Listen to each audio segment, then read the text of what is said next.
What does streaming to YouTube live mean? Right, good evening, ladies and gentlemen, councillors. Before we start, I intend to remind you that this meeting is being recorded on WebEx and is being live streamed on the council's YouTube channel. The first item this evening is apologies for absence. We have no apologies for absence so far that have been received. Are there any apologies there to note from any of you? I'll take that as no. The next item is item 2, confirmation of minutes. Can I please have a proposal that the minutes of the council meeting held on the 12th of November 2020 be approved as a correct record? Happy to propose those minutes, Madam Mayor. Thank you. Is there a seconder for that proposal? I'm happy to second that, Madam Mayor. Thank you.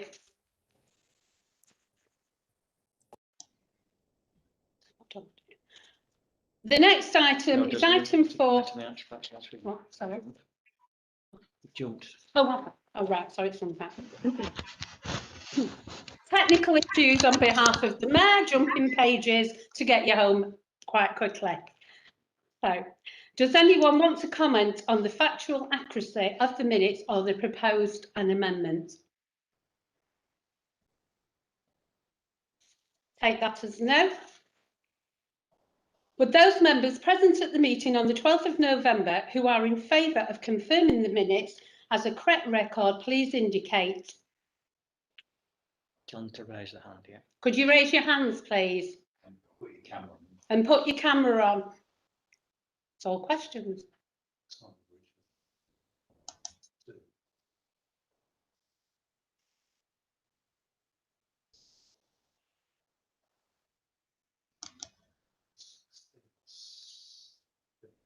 16 4. You need to click the screen.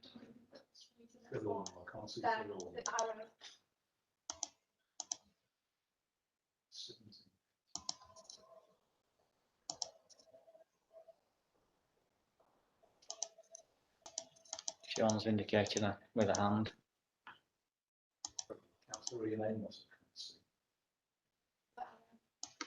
There's another arrow.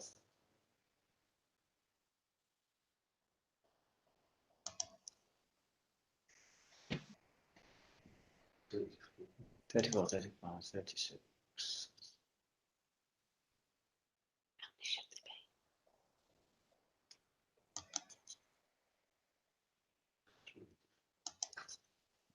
That's unanimous, isn't it? I think it's unanimous. Yeah. Yeah, it's unanimous. Just say that's unanimous. That's unanimous. Thank you very much. The minutes of the meeting held on the 12th of November are confirmed. Moving on to the next item, which is item 3, declaration of interest.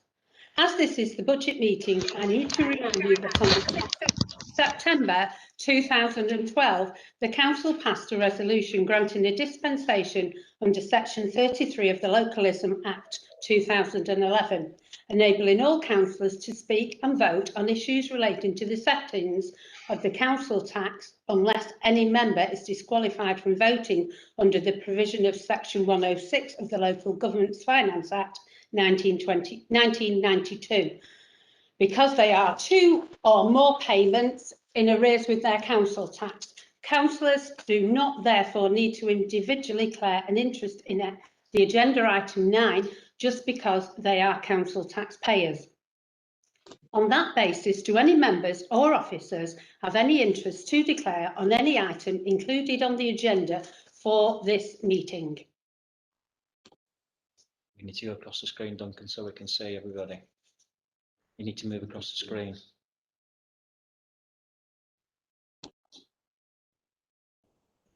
And again. You have to show all 3 screens.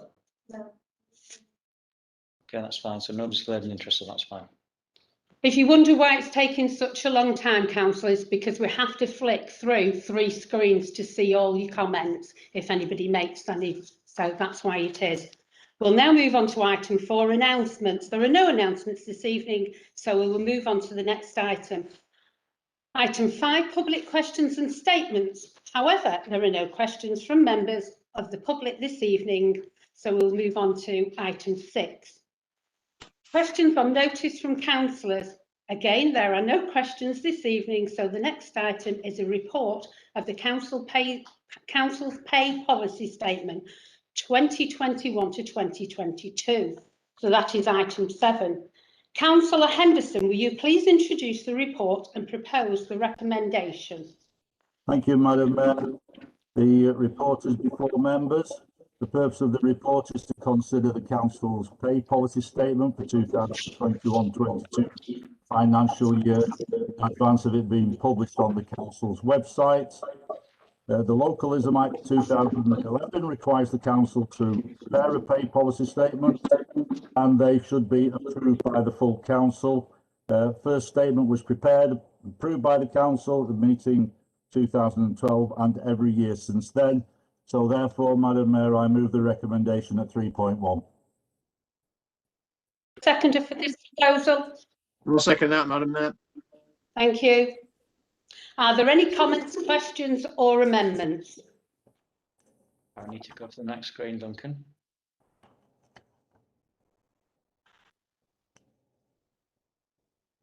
And the next screen. No? Okay. That's fine. So there's no comments or questions or amendments. Councillor Henderson, as the proposal. Can you turn your mics on, please, councillors? Councillor Henderson, as the proposer of the motion, would you please respond to the debate? Oh, there is none. That's inclusive. Would members please now? Is that me? I'm going to just answer this bit now. Would members please now vote on the recommendation that the pay policy statement for 21-22 be approved? Those in favour, please show.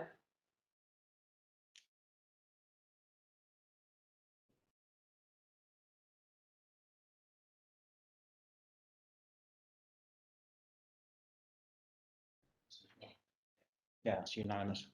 That's unanimous, so the recommendation is approved. Thank you. The next item is a report on the 2021 update for the business plan. Item 8, refresh business plan 2019 to 2023, update 21. Councillor Henderson, will you please introduce the report and propose the recommendation?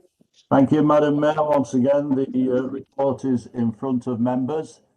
It has gone past the ONS committee, and so therefore I would go straight to recommendation 3.1. Thank you, Madam Mayor.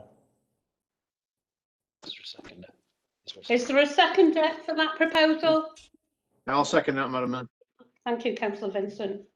Are there any comments, questions or amendments? Need to go back to the start of the screen. Callum Baxter has his hand up, Madam Mayor. Just a minute. We need to go right. Can you start right from the start of the screen? Yeah. I need to go right back to the first one. Okay, so we've got Callum Baxter. He wants to. Can you keep going, Duncan? And again. Thank you, members. We've just got Callum Baxter, who's indicated he wishes to speak. And can I remind members, if you're not speaking, please could you put yourself on mute? Thank you. Councillor Baxter. Thank you, Madam Mayor. Good evening, Councillor Henderson. My question is, based upon the pandemic and its economic effect, do you believe the plan is still deliverable in its entirety by 2023? Or do you believe our expectations on the level of progress for each of the area addressed within the report may need to be made? Thank you. Ask if there are any other comments or questions. Are there any other comments or questions? Am I coming through as an echo? Sorry, did you get that? Are there any other questions, amendments, anything? No, so you can invite David to respond. Councillor Henderson, would you like to respond? Thank you, Madam Mayor. Good question, that one, Callum. We've reviewed the business plan and its deliverability in the light of COVID. Whilst we accept that some projects will now be more challenging, the council always strives to do its best, and this plan ensures we continue to do this. The plan has introduced new projects to help support businesses to recover and to build on the good community networks that have been developed by the COVID support hubs. Excuse me. And we will continue to review the performance quarterly to keep track of progress. And if some areas require further support to deliver, then this will be looked at. I hope that answers your question.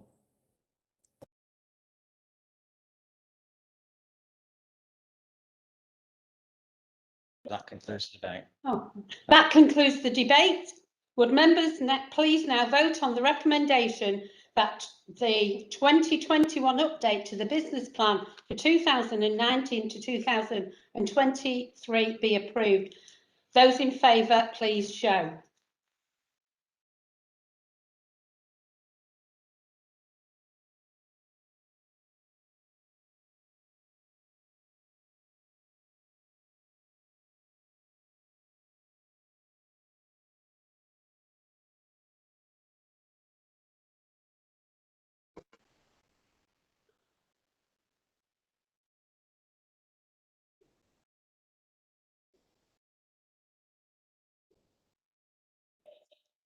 So that's unanimous. That's unanimous, thank you.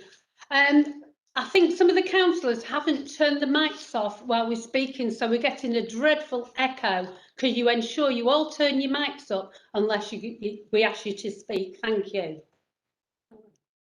The next item is council tax. Right, the next item we move on to is item number 9, the council tax 21-22. As usual at the budget meeting, we need first to deal with the two procedural issues. Firstly, I intend, in line with the normal convention and in accordance with the discretion procedure rule 16.4, to allow the leader of the council, when proposing the budget and council tax, and the leaders of the opposition groups when commenting or proposing any amendment to it, to speak without being restricted by a time limit. All of the speakers in the debate will, as usual, be limited to the maximum of 5 minutes each.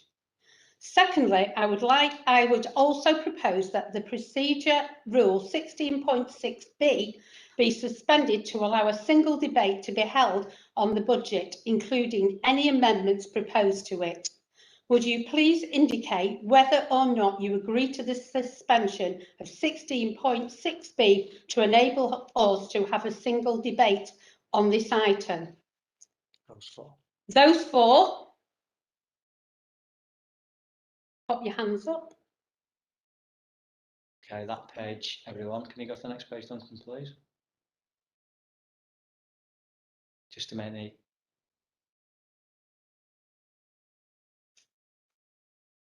Okay, everyone's hands up on that one. And on the last page. Can you just go back, because Councillor Hugh Williams didn't have his hand up.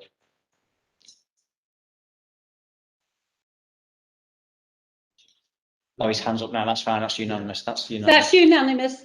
Thank you. We will now start the debate. Councillor Henderson, would you please introduce your report and formally propose the budget recommendations of the Cabinet and the formal council tax resolutions as recommended on pages 29 and 30 of the agenda. You have unlimited time to do so. Thank you, Madam Mayor. The main event of the evening. I won't do as I normally do and stand up, because then you'll see if I've got a full suit on or not. Madam Mayor, Wyre's 2021-22 budget. Madam Mayor, I should like to present the Conservative budget proposals for 21-22. The council tax. The government has announced that they would allow districts to increase council tax by up to 2% or £5 a year on a Band D equivalent property. We have decided to follow the government's lead to maximise our spending power potential while keeping costs low for residents and continuing to provide Wyre's vital frontline services. This equates to a rise of £5 a year on a Band D property, or just 10 pence per week, and means that the overall cost for all Wyre services will be 57 pence per day, a 1 pence per day increase on last year's council tax. Over the 11 years up to and including 21-22, Wyre has lost £7 million in funding, which is equivalent to over 78% of our grant back in 2010-2011. Well, what can we expect for the future? 2021-22 is another one-year settlement deal, so beyond this, our funding position is uncertain. The government are intending to conduct the delayed spending review in 21-22, as well as consulting on a fair funding review and business rates retention reform. However, the ongoing pandemic may delay these changes further. So how have we compensated for the reduction in funding? We prepared for it over the years by reducing spending, not increasing the level of borrowing, and balancing the books through efficiency savings, income generation, and prudent financial management, including exploring commercial opportunities. We also have an excellent track record on efficiency savings, which has protected residents from the full impact of reductions in funding. We've saved over 6.1 million between 2010 and 2020, and that's an average of £614,000 per year. And we predict future savings will take us to over the £7 million mark. Wyre has never shied away from challenging how we deliver services or making difficult decisions, and will continue to do so. This means continually reviewing how we operate and whether services meet the needs of our communities. So what does the budget mean for our residents? We've been steadfast in protecting and improving council services so residents consistently receive high standards of delivery. Our latest Life in Wyre survey results show that 80% of our residents are satisfied or very satisfied with where they live. In our role throughout the pandemic, over the last 12 months, Wyre Council has played a key role in supporting residents and businesses throughout the pandemic. Working with other authorities, partners, and volunteer groups across Lancashire, it has been challenging but hugely rewarding, and we are proud of all that we have achieved. In March 2020, we launched Wyre Together to help vulnerable people in the community as they were told to shield and stay at home. Since then, Wyre Together has helped thousands of people to access support. We have delivered food parcels, helped people with their shopping and prescription deliveries, and provided a vital, friendly voice on the other end of the phone to people who needed to know that help was available. Throughout the pandemic, we are pleased to have put our theatre, Marine Hall, to good use while it has been closed, transforming it into a base for the Hubs and Fleetwood Food Bank. Over 60 members of staff were redeployed to help the most vulnerable in our community. It didn't matter who we asked, everybody who found their day job had changed due to the pandemic were ready and more than willing to help. In supporting our local businesses, we've been working hard to do whatever we can to support local businesses throughout the pandemic. Over the last year, we have worked at pace to make payment of government grants to businesses and to launch discretionary schemes for businesses impacted by the restrictions. To date, we have made payments to thousands of businesses in Wyre, totaling over £41 million.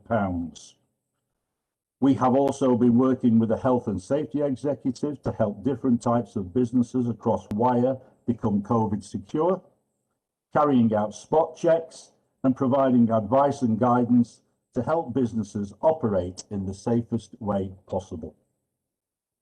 We would like to thank all businesses that we have spoken to and visited. We have seen a really high level of compliance with government guidance, which means that together we can provide a safer environment for the people of Wyre. Our support to the NHS Since November 2020, staff at the council have been supporting the National Test and Trace programme by contacting local people that the NHS have been unable to reach. Everyone working together at a local and national level has allowed us to get in touch with people who have the virus and trace those that they may have passed it on to. We have been able to advise these contacts to isolate and therefore break the chain of infection. This work has also given us the chance to make more people aware of support that is available, helping them to complete the self-isolation period. For example, we have been able to tell people about current funding and have been signposting them to further local support. It's thank you to everyone who we have contacted for their cooperation and support in reducing the spread of the virus. Although self-isolating is hard, your actions have saved lives. We are also pleased to have worked in partnership with the NHS, local GP practices, the Fylde Coast CCG to set up some of our venues as vaccination centres. As we write this, the vaccination programme is underway, and we sincerely hope that using our venues in this way can help this to happen as quickly as possible for our residents. So what lies beyond COVID?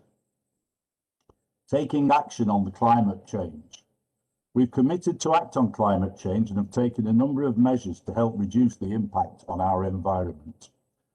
The Council declared a climate emergency in July 2019, and we are moving quickly to develop the plans and policies needed to effectively tackle and improve Wyre's resilience to climate change. In recognition of this, Cabinet approved a Climate Change Action Plan in January 2021. This is a live document and sets out key priority areas for the Council's own operations, as well as wider borough initiatives to help us achieve a net zero carbon position for the Council's activities by 2050. There will be challenges ahead, and proposed changes by the government to waste collection in particular will continue to be monitored. However, the successful rollout of the new wheeled bin container in 2020, replacing the previously used boxes, has been welcomed by residents, and as this was delivered during the first national lockdown, those involved should be doubly congratulated. So far within the Council, we have switched to a 100% renewable electricity supplier, installed LED lighting within the Civic Centre as part of our plans to improve building efficiency. We've introduced a single-use plastics policy and improved recycling arrangements across our council buildings. We've purchased 5 electric vans to trial among our council fleet, with a view to replacing more vehicles with electric ones as they reach renewal. We've introduced a cycle to work scheme and installed new bike facilities at the Civic Centre. So you can all leave your cars at home, cycle to future meetings, save some money and save the climate. We've also expanded on the types of plastics that can be recycled from homes and provided the new wheel bin to replace the smaller cream boxes, increasing recycling capacity and leading to an increase in commingled waste by 30% in 1 year. We have committed to planting 25,000 new trees by the end of April 2024. We've also introduced a ban on the release of sky lanterns and helium balloons on council land to reduce plastic waste locally, something that I'm very, very glad we've done, because hopefully it will stop unnecessary emails asking if we have done this when we have. We've begun the process of installing rapid charging points in our car parks for taxi drivers and residents, delivered ongoing home efficiency saving measures and advice to residents in Wyre in partnership with Cozy Homes in Lancashire. We've worked with partners to continue to implement flood prevention schemes across Wyre, engage with schools and community groups on projects to improve their local environment in a sustainable way. We will continue to lobby the government for support for a Wyre barrage scheme and critically for a strike rate for electricity produced in this way to be guaranteed to ensure that private sector funding for the project can be a realistic prospect. We've been backing businesses throughout COVID-19 and beyond. Wyre Council is committed to helping businesses across the borough deal with the impact of COVID-19. Throughout 2020, we worked hard to support business through the uncertain and difficult times, offering safety advice, messaging and guidance, working with business to access appropriate funding and offering broader support to help them cope. As we move forward into 2021, we are continuing this support and looking to advance the services we can offer businesses.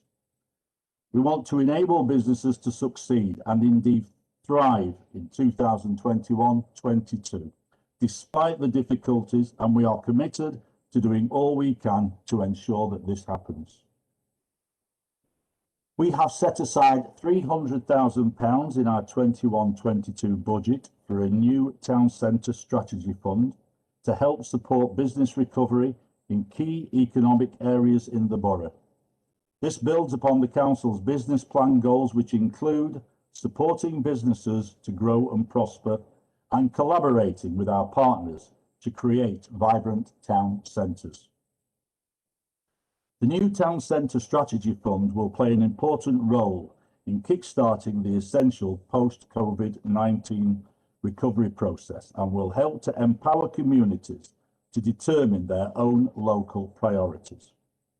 We have been working with business leaders and key stakeholders to develop new partnerships for our town centres, including Fleetwood, Thornton Clevelys, Poulton and Garstang. These partnerships will allow us to work collaboratively and productively with Wyre businesses and are vitally important in ensuring that we are able to create plans and deliver them in line with each of our own unique town centre individual business needs. Going forward, we will continue our work with businesses to help our high streets to reopen safely.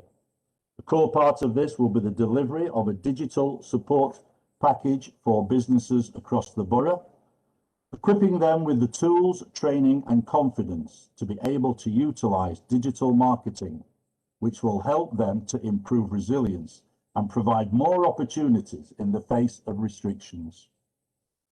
The additional restrictions grant funding will mainly be used for direct grants to businesses to help them in this difficult time, but we intend to use £100,000 of this fund or the support such as advice and training for struggling businesses.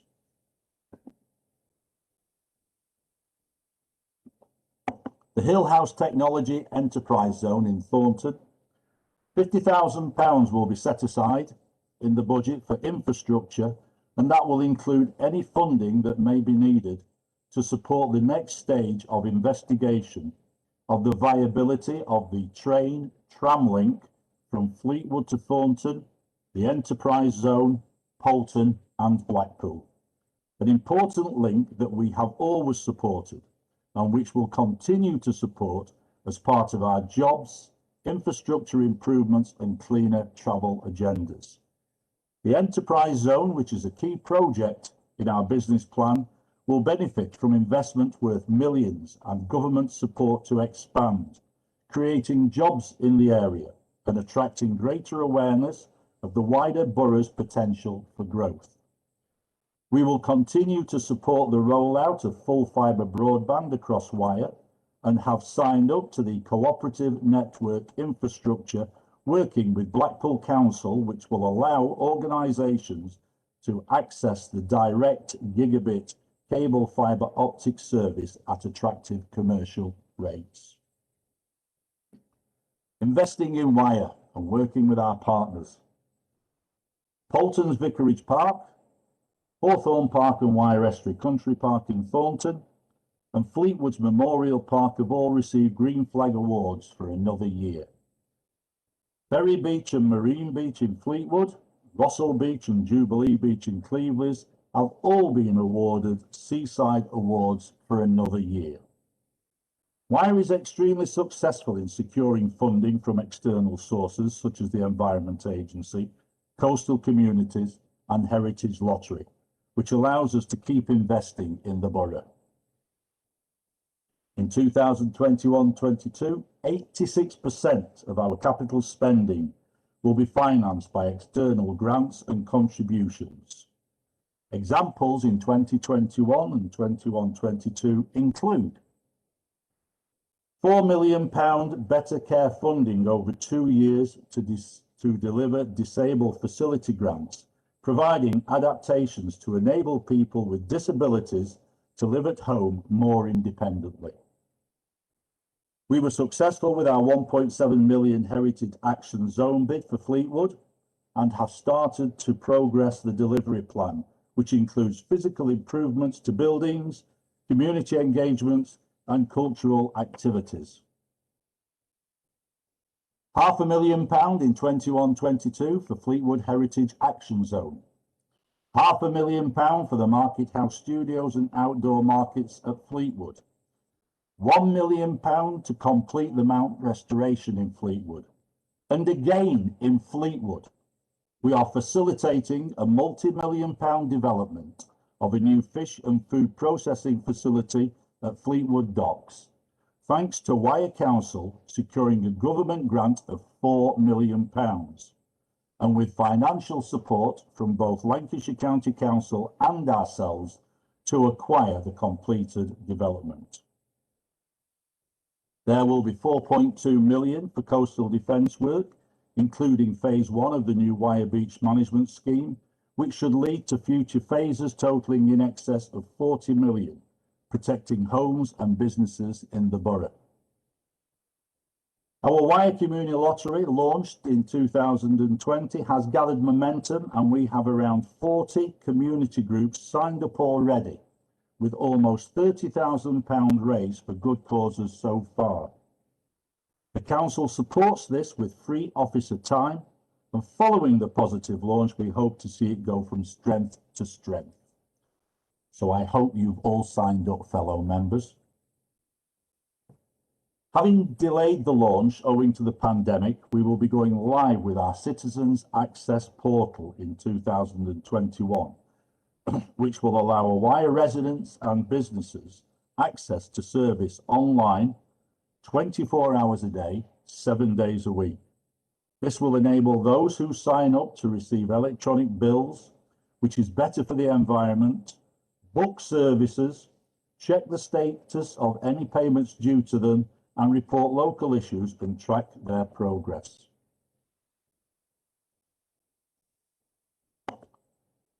The YMCA leisure centres.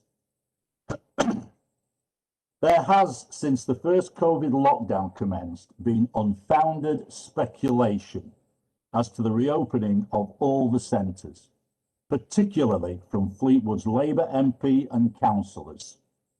I have stated in the press and in TV interviews that is in the intention of both the YMCA and Wyre Council to reopen all the centres when allowed and when safe to do so.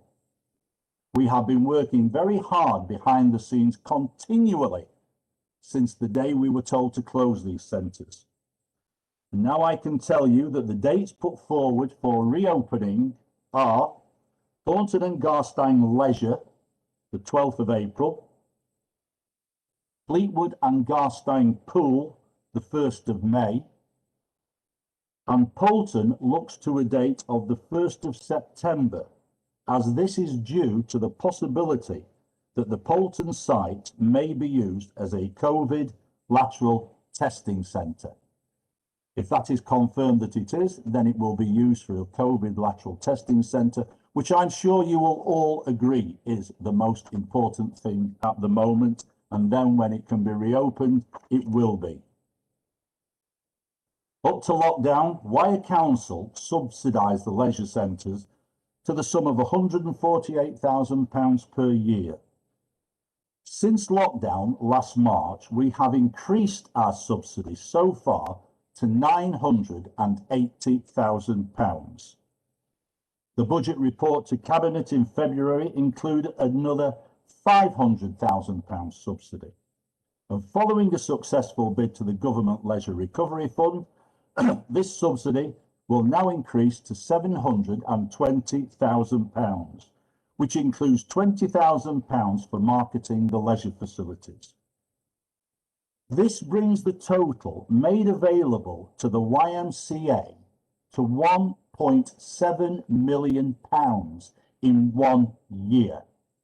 That is rather a larger amount than the £148,000 that we have been paying.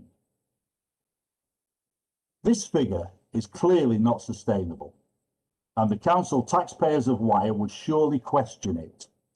I would say to those who have criticised in the past, when the centres reopen, join as members and then use it or lose it.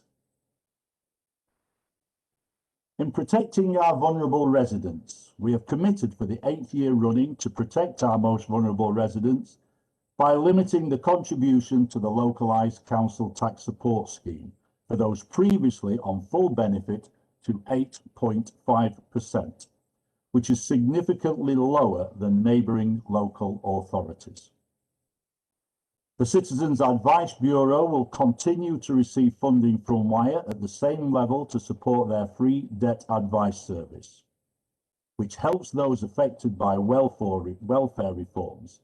And we will continue to deliver a care and repair service which offers free advice and support to both the over 60s and disabled people. We have made available in our budget an extra £6,000 for the purpose of trialling a digital information hub at a location to be agreed with the Citizens Advice Bureau. And if the Citizens Advice Bureau requests further funding later this year, as we exit the pandemic to provide extra short-term help and support, we will give that request a sympathetic hearing and look as favourably as we can at any supporting business case they put to us. We are partners in the Healthier Fleetwood project, helping to reduce social isolation, raise aspirations, and improve the health outcomes for local residents. This important initiative brings together a wide range of stakeholders, including those from the NHS, other local authorities, housing associations, local sports associations and community groups, with Wyre Council taking an active role to progress and promote the scheme. So how does the future look? With an excellent track record in identifying efficiency savings and doing more for less, Wyre is in a strong financial position, and we're planning ahead for potential changes in the funding allocation over the coming years. Residents will continue to benefit from investment, thanks to an approach of investing now to save money in the future and our track record of bringing in external funding. As we ensure that we make the best possible use of our assets, taxpayers can be certain of value for money and be reassured that we will negotiate improved community facilities where alternative options are required. We will continue to generate investment and encourage development in the borough by providing a supportive business environment and making Wyre an attractive place to live and to work. Communities remain at the heart of everything we do, and we will continue to find new ways of working, improving our services and providing excellent value for money. So where does your council tax go? Council tax is made up of a number of payments to the authorities that provide services in the area, of which we are only one. Wyre Council, Lancashire County Council, Police and Crime Commissioner, Combined Authority, Parish and Town Councils. They all contribute to the size of everybody's council tax bill. Wyre Council is the billing authority and collects council tax on behalf of all these agencies. However, Wyre's portion represents just under 11%, or £209.74 on a Band D property, of the total amount of your bill.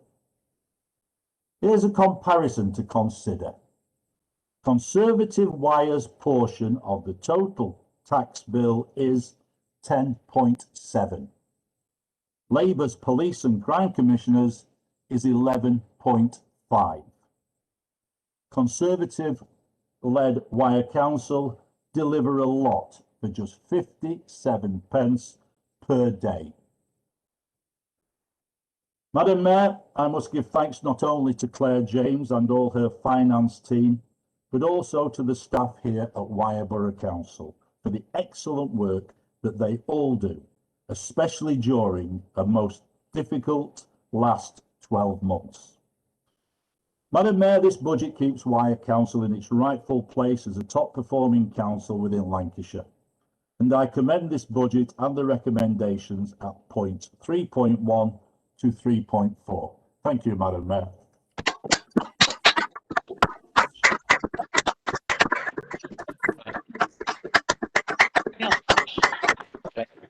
Thank you, Councillor Henderson.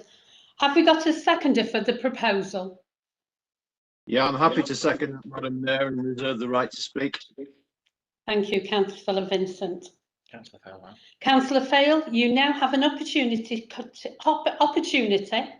to comment on the budget, and if you wish to propose any amendments to it, you also have unlimited time to do so. Thank you, Madam Mayor. You'll be glad to hear I won't be speaking for as long as I did 12 months ago.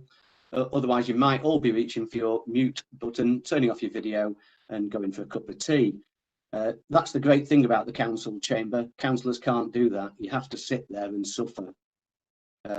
Before going any further, it would be remiss of me not to thank all of Wyre's staff during the 12 months of this pandemic. Whether they have had to adapt to a different role to help the cause or continue in their usual role, collectively, they've done a great job. From setting up of Wyre Together, reutilising Marine Hall and Thornton Little Theatre, to helping out with the vaccination rollout, the testing and contact tracing, it's been a terrific effort and one staff should be rightly proud of.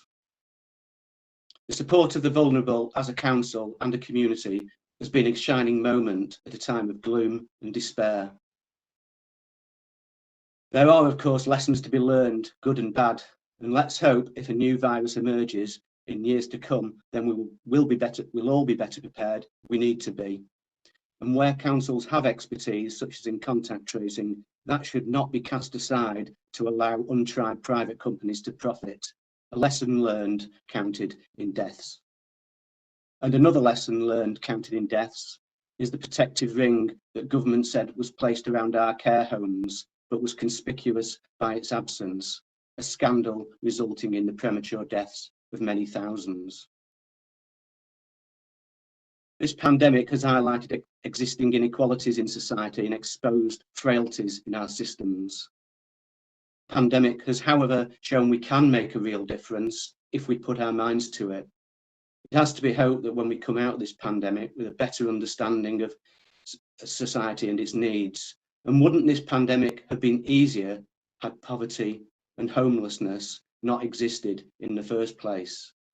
Here in Wyre, the fundamental issues haven't changed in the last 12 months. They've just become more obvious. And in or out of a time of crisis, Wyre must begin to tackle the low-waged economy that is a key cause of the deprivation that exists in certain areas of the borough. The business plan may help to address some of this, but the borough needs a different culture to emerge following decades of strategic mismanagement. We simply cannot go on being a dormitory. The continued house building without creating local employment is clogging up our roads, which then discourages employers from our area. It's a downward spiral we must escape. Low wages and lack of disposable income is damaging our towns and high streets. Our high streets have been hit hard during the pandemic, with shops shutting across the borough. There is now a 10% vacancy rate across Wyre, with Fleetwood having a 14.5% vacancy rate, Thornton and Cleveland's at 10%, and Poulton at 9%. Wyre can do all the tinkering it wants around the edges with business rates, reform and parking, but the fundamental problems to be solved lies with the government. The levelling up the government refers to are just words. There's no sign of it here in Wyre, with the latest blow to the area being the rejection of the council's £22 million high street funding bid for Fleetwood. As welcome as that would have been, what we actually need is for the playing field to be levelled for high street and online retailers. The fundamental change to both business rates and the taxation system is required. Without that, you're not going to get bang for your buck in any of these government initiatives for high street funding. And along with a level playing field, towns like Fleetwood and Thornton Cleveland need to be given impetus to thrive. That requires the return of our rail line, but instead what we get is the waste of £150 million on a road to nowhere Mains Lane bypass. It resolves nothing for Thornton Cleveland and Fleetwood. The return of the rail line is integral to the regeneration of the North Fylde, and it's about time all the councils here recognise that. In that regard, it was very disappointing, but not surprising, to hear that local Conservative county councillors voted against Lancashire Labour's budget proposals to provide £500,000 of funding towards the reinstatement. The pandemic has had a positive effect with regard to our fight against climate change. It may have been unintentional, but in 2020, the UK showed the second biggest fall in emissions globally, down 13% for the year compared with 2019. What we now need is for similar reductions in the coming years. Wyre's climate change policy group has been somewhat hampered by the pandemic, and we're behind where we would have liked to be. The drop in emissions may provide welcome breathing space, but not sufficient to rest on our laurels. The Chair is bringing his experience and wealth of knowledge to the fore, and I'm hopeful that the committee can set the tone and help to fully embed a think climate change mindset into all of the council's decision making. Last year, our climate change budget amendment was rejected, and on this occasion, we won't suggest a similar change. But once the baseline for emissions and the trends are fully understood, we must be taking action that ensures the target for net zero emissions is not only met, but exceeded. The pandemic has had a detrimental impact on both physical and mental health, yet this council's response to our leisure centre provision has been disappointing. That our pools have been shut for a year has been a travesty, and while some of this was unavoidable, some of it certainly was avoidable. The Labour group has been calling on the council to reopen all our centres since last June.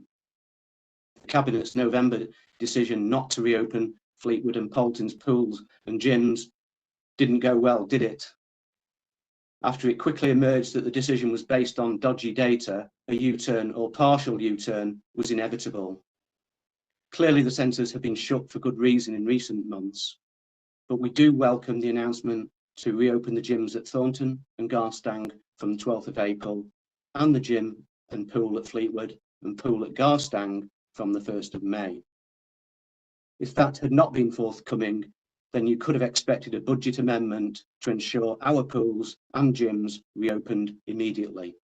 After all, if an emergency is not a time to use reserves and balances, when is it appropriate? Physical and mental health must be given a higher priority in a post-COVID world. The Labour group recognised the issues with the need to relocate testing from Thornton Leisure Centre, but also recognised that Poulton Leisure Centre needs to reopen at the earliest opportunity. To that end, the YMCA, this council and all its councillors need to work towards ensuring that the 40% of normal income target is not just attained, but surpassed. It is imperative that the centres that are opening succeed, and that this makes an immediate case for a review in May for a reopening of Poulton in July, prior to the school holidays. Anything less should be seen as not acceptable. 2 years ago, I reported we'd been told by the government that austerity was over. Not surprisingly, that was untrue. And given the government's record on such matters, it's looking like those with the least ability to pay will end up paying for the government's mismanagement of the COVID crisis. A decade of irresponsible choices from the Conservative government left our economy on shaky ground even before COVID hit. During this pandemic, they handed billions in contracts to their friends, wasted hundreds of millions on PPE that our NHS couldn't use, and spent £22 billion on a test and trace system that failed time and time again. Yet despite a willingness to chuck billions down the plug hole, they can only find a 1% pay rise for our NHS. What a reward for their magnificent work over the last 12 months. Yet Johnson and the party that voted against the creation of our wonderful NHS have the gall to clap for our carers. He's okay to give his chum, Dominic Cummings, a £40,000 pay rise, presumably to cover his expenses on his trips to Durham and Barnard Castle. But for the workers of this country, they get a kick in the teeth. It seems that Johnson and Cummings both have problems seeing what is before them. Austerity is continuing, make no mistake.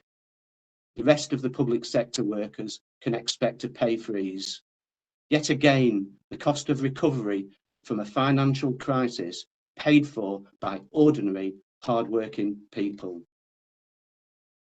And regressive taxation, such as council tax, is not helping the ordinary person.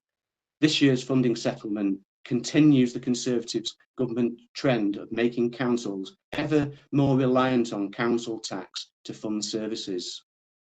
The Institute for Fiscal Studies estimate that council tax will account for 61% of overall core funding in 21-22, compared to 49% in 15-16 and closer to 40% back in 2009-2010. I said last year that councils need to be given the funds and the autonomy to tackle the current and very real issues they face. But without that funding, it's a matter of papering over the cracks. Well, those cracks are being repapered over again. All council tax increases do is help to widen the ever-growing gap between rich and poor, and the government is giving councils very little choice in the matter. The proposed £5 per year increase from Wyre is a drop in the ocean to the total being paid. The Labour group could propose a smaller increase, and although I'd have some sympathy for that, in the grand scheme of things, it would have little effect. The bulk of the council tax does not go to Wyre, it goes to LCC. Therefore, we won't be proposing an amendment to the official council tax increase. As in previous years, we have been looking at fees and charges, or pseudo council tax increases, and identifying ones where we believe the rise is inappropriate. The first of these that I shall mention is the car parking charges for blue badge holders introduced in 2020. Before these charges were introduced, Labour councillors argued blue badge holders shouldn't be charged for parking in Wyre, warning it would effectively mean blue badge holders paying twice, once for the badge, once for the parking, and result in increased parking on double yellow lines. Despite new signage in Wyre's car parks, the change has also resulted in a flood of unsuspecting locals and visitors being caught out by the new charge, with a huge number of fines handed out. And for what? The crime of not realising there was a charge and not being used to paying over many years. These unfortunate people weren't avoiding payment, and Wyre has taken advantage of them. In my book, it is unethical. Wyre Labour councillors made an unsuccessful request to scrap this new charge last September after witnessing numerous fines unfairly dished out. and there was not even a recognition that if this change was to continue, then there would be a two-strike policy, initially providing a warning only. Unsurprisingly, the fines continued, and hence this is why this is now being brought to full council. One of Wyre's apparent problems is that it isn't feasible to collate and retain all parking information to determine if a first offence has been committed. We're in 2021 and we have such an unsophisticated IT capability that we can't record a warning and thereby have the ability to implement a two-strike policy. It seems there are two choices: upgrade the system to bring it into the 21st century, or scrap the system. The Labour group did not agree with the charging from the outset, but it seems to us that if the IT capabilities won't allow a reasonable approach, then the new charges should not have been implemented in the first place. It's clear the changes were ill thought out, inappropriate, and plain unethical. The easiest way to resolve this mess is to reverse the decision to charge. There is no need to delay this. We are therefore proposing that the previous decision to charge for parking in blue badge holder spaces be reversed. The reduction in annual revenue is predicted to be £5,000, £480,000 instead of £485,000 estimated revenue for 21-22, based on an assumption that revenue would be the same as 2019-20, when blue badge holders weren't charged. The second issue I wish to highlight with fees and charges is the charge for green bins. Last year, the Labour group brought an amendment forward for green bin charges.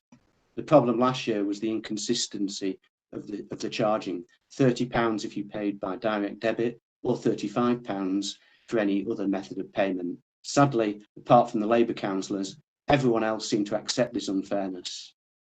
The good thing about this year's proposal is that no matter what the method of payment, the charge will be the same.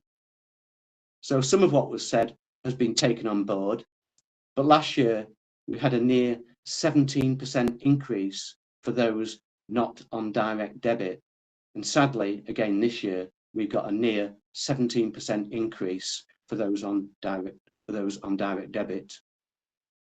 This is the first and only opportunity for all councillors to collectively consider the near 17% increase as part of the whole budget package. We are therefore proposing that the decision for the Greenway subscription to be increased from £30 to £35 for those paying by direct debit be adjusted. Instead, and irrespective of payment method, the cost of a green bin, including additional ones, be a standard charge of £32. Whilst the amendment would result in a £58,500 reduction to the estimated annual revenue, £771,500 instead of £830,000, it would still result in revenue of approximately increased revenue of approximately £20,000 compared to 2020-21. Just to make a clarification and to cushion the impact on revenue, we are proposing that the cost of a second bin increases from £25 to £32. This simplifies and standardises the charging structure. The final issue I wish to highlight with fees and charges is the charge for care and repair minor adaptations. As it is, the charging mechanism is to change from April from £10 a job to £30 per hour. The average minor adaptation job at 30 minutes is estimated at 30 minutes. And with the charge currently being £10 per job, effectively the current rate is £20 per hour. So unless this is changed, there will be an approximate 50% increase. It's true Wyre run an internal means tested hardship scheme, but it is unpalatable that residents are being asked to pay this 50% increase or go through an uncomfortable process. Why put people in that position? There simply is no need. We are therefore proposing that the decision to increase charges from £10 per job to £30 per hour be reversed. The reduction in annual revenue is predicted to be £6,000. That's £6,000 instead of £12,000 estimated revenue for 21-22. Please support these 3 amendments that members should have been issued with. Thank you very much.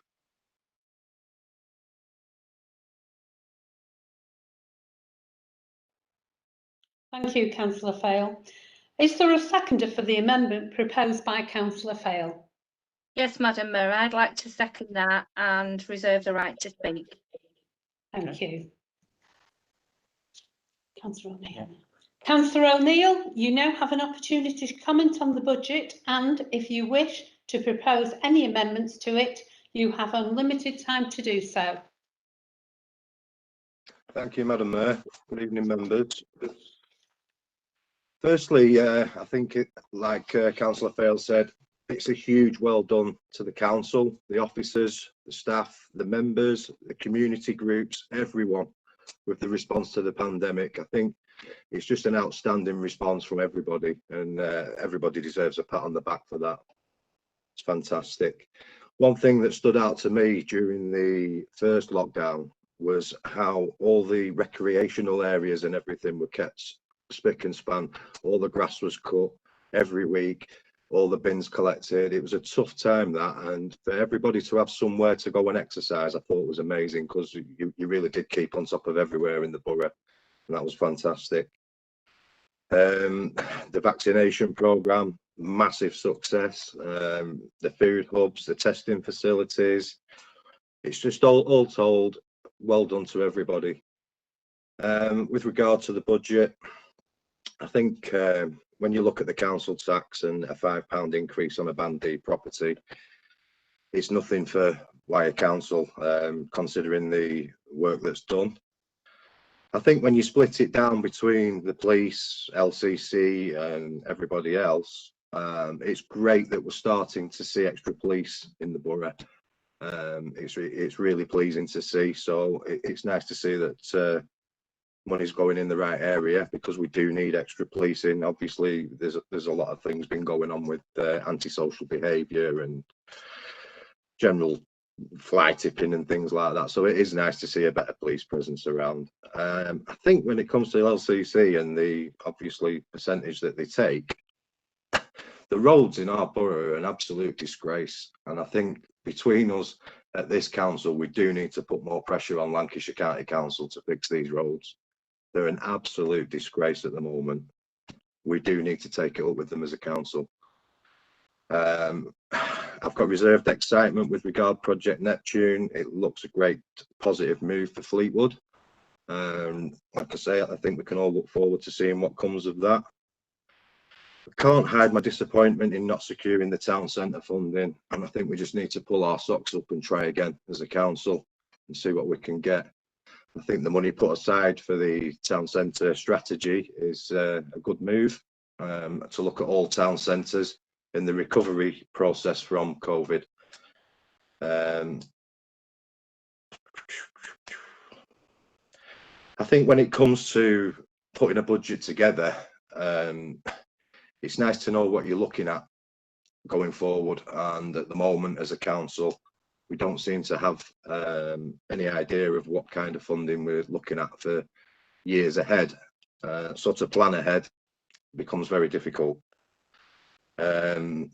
Obviously with the extra workload that's been put on the council over the last 12 months, with getting grants out to local businesses and obviously the food hubs and everything else, I think the additional subsidies that have been had to be used for like the leisure centres and everything else, it's put a lot of pressure on the team at Wyre, and they've done a really good job. So for me, I believe the budget can be as good as it is, as can be expected, and I am really grateful, and the team are really grateful for all the hard work that's gone into it from Claire and the team. There are no amendments to come from our group because I don't think the timing's right for that. It's been a tough year. We don't know what lies ahead, and I think looking at that, this budget seems good to me. and good to our team. So we're quite happy with the budget. There'll be no amendments from our group. Thank you.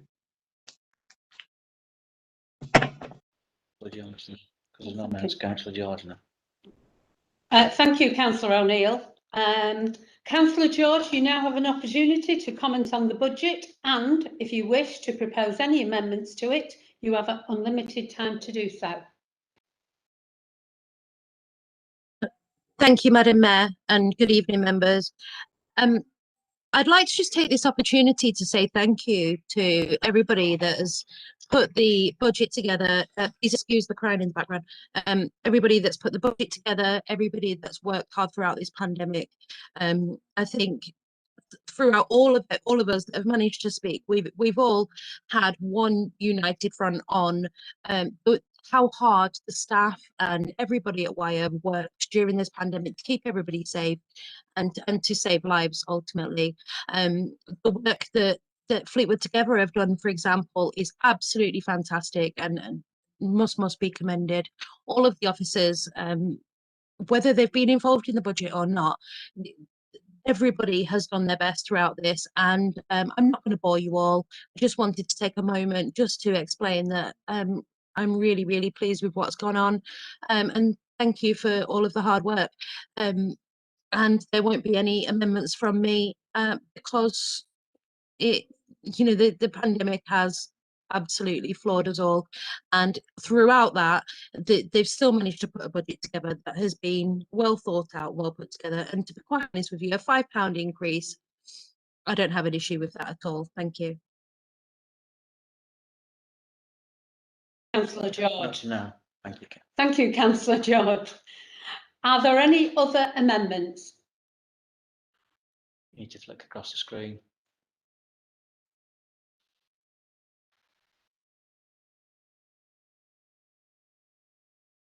Don't need to read the last bit, it's fine.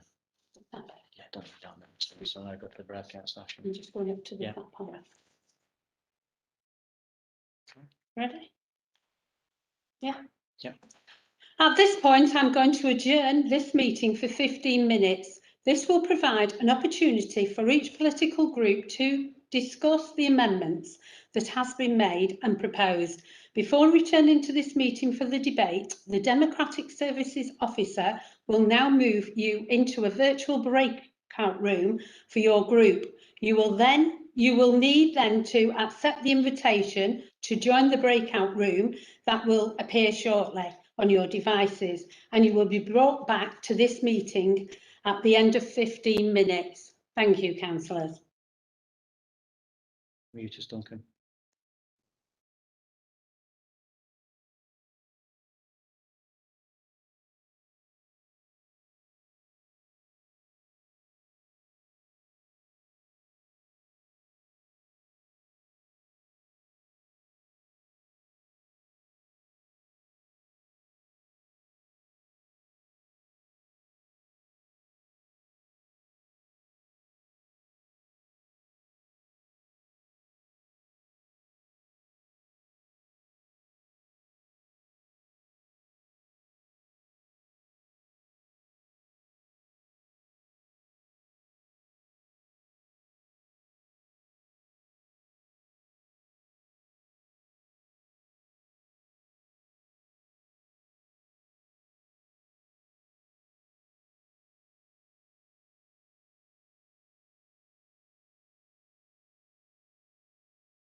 Madam Mayor, certainly some of us have not been put into our rooms yet.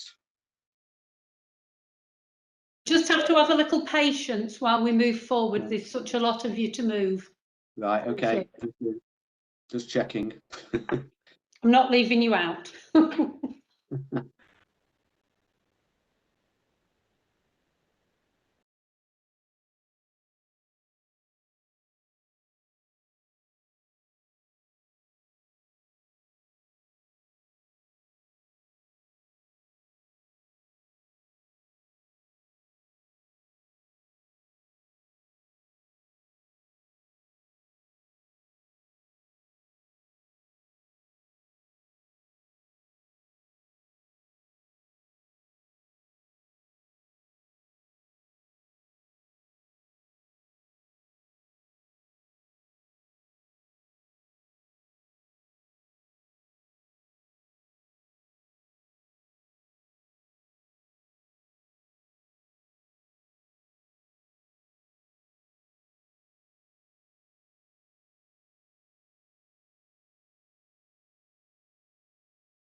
Are we in the full council or are we in our room? Does anybody know?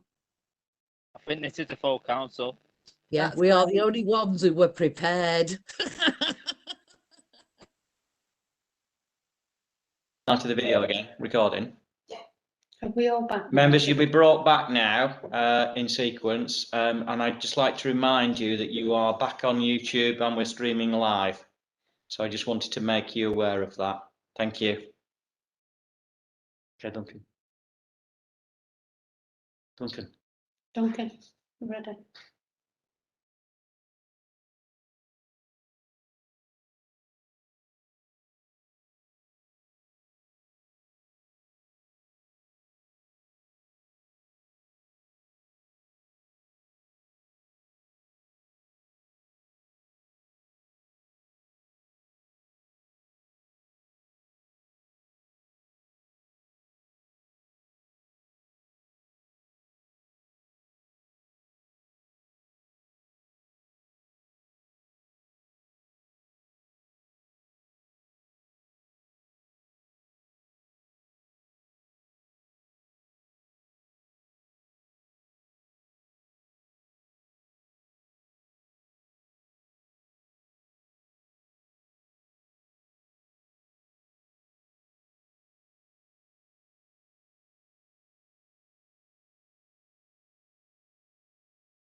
I cannot hear.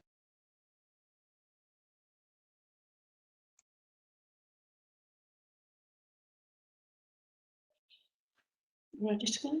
Members, can I just remind you, if your broadband permits it, please could you turn your camera on as well? Just got a couple of members, the camera's not turned on. Thank you. I apologise because my camera keeps intermittently turning off and on. Okay, good. Am I on? Welcome back. Would any members who wish to speak either on any amendments proposed and or the budget and the council tax recommendations proposed by the leader of the council, please indicate. You will have up to 5 minutes each. If you wish to speak, could you please type hand in the chat box so then we can call you in to speak. Thank you.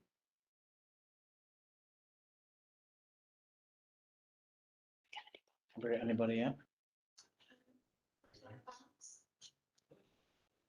Can you give me a list then? Councillor Berry. Fairbanks Berry. Fairbanks Berry.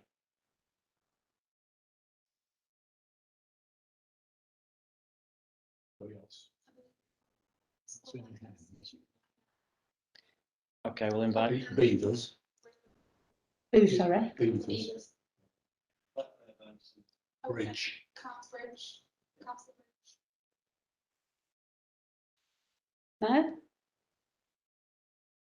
I'm alive, Duncan. You've got 5 minutes on these matters. It's just the three that are tied down. So Fairbanks, Berry, Beavers and Bridge, that's Yes. 4. Yes. That There's it? only three that are tied down. Well, I'll ask the last one just in case. 4. All Okay. shown in the chat. Am I ready, Duncan? For Yeah. that? Yeah. Councillor Fairbanks, would you like to speak? Thank you, Madam Mayor. Duncan, muted. Sorry, is that all right? Yeah. Yeah. I just wanted to speak about these amendments because they do pull at the heartstrings a little bit, don't they? However, these are like 12 months old now. They've been going on quite a while, and myself and the other Wyre Alliance councillors, we just had a chat. We haven't heard anybody really complaining recently about those amendments, about those 3 things that Councillor Fail mentioned. And looking at everything on reflection, looking at the budget as a whole, I think it's an absolutely, I really do think it's an incredible budget under the circumstances that we're in at the moment. A £5 increase on a Band D property is, to me, it's just, that's awesome. And I think that probably most people would have been expecting to pay a lot more, especially with all the extra work that Wyre have undertaken in the past 12 months. They've done an incredible job, and I don't really see how increasing monies that the Wyre Borough Council have to pay out is going to benefit anybody in the long term. I think we should just stick to the budget how it is at this current time. Maybe if in the future we're in better circumstances, maybe things like that could be reviewed in the future. I don't see that it should, that it should be looked at this present time. Thank you.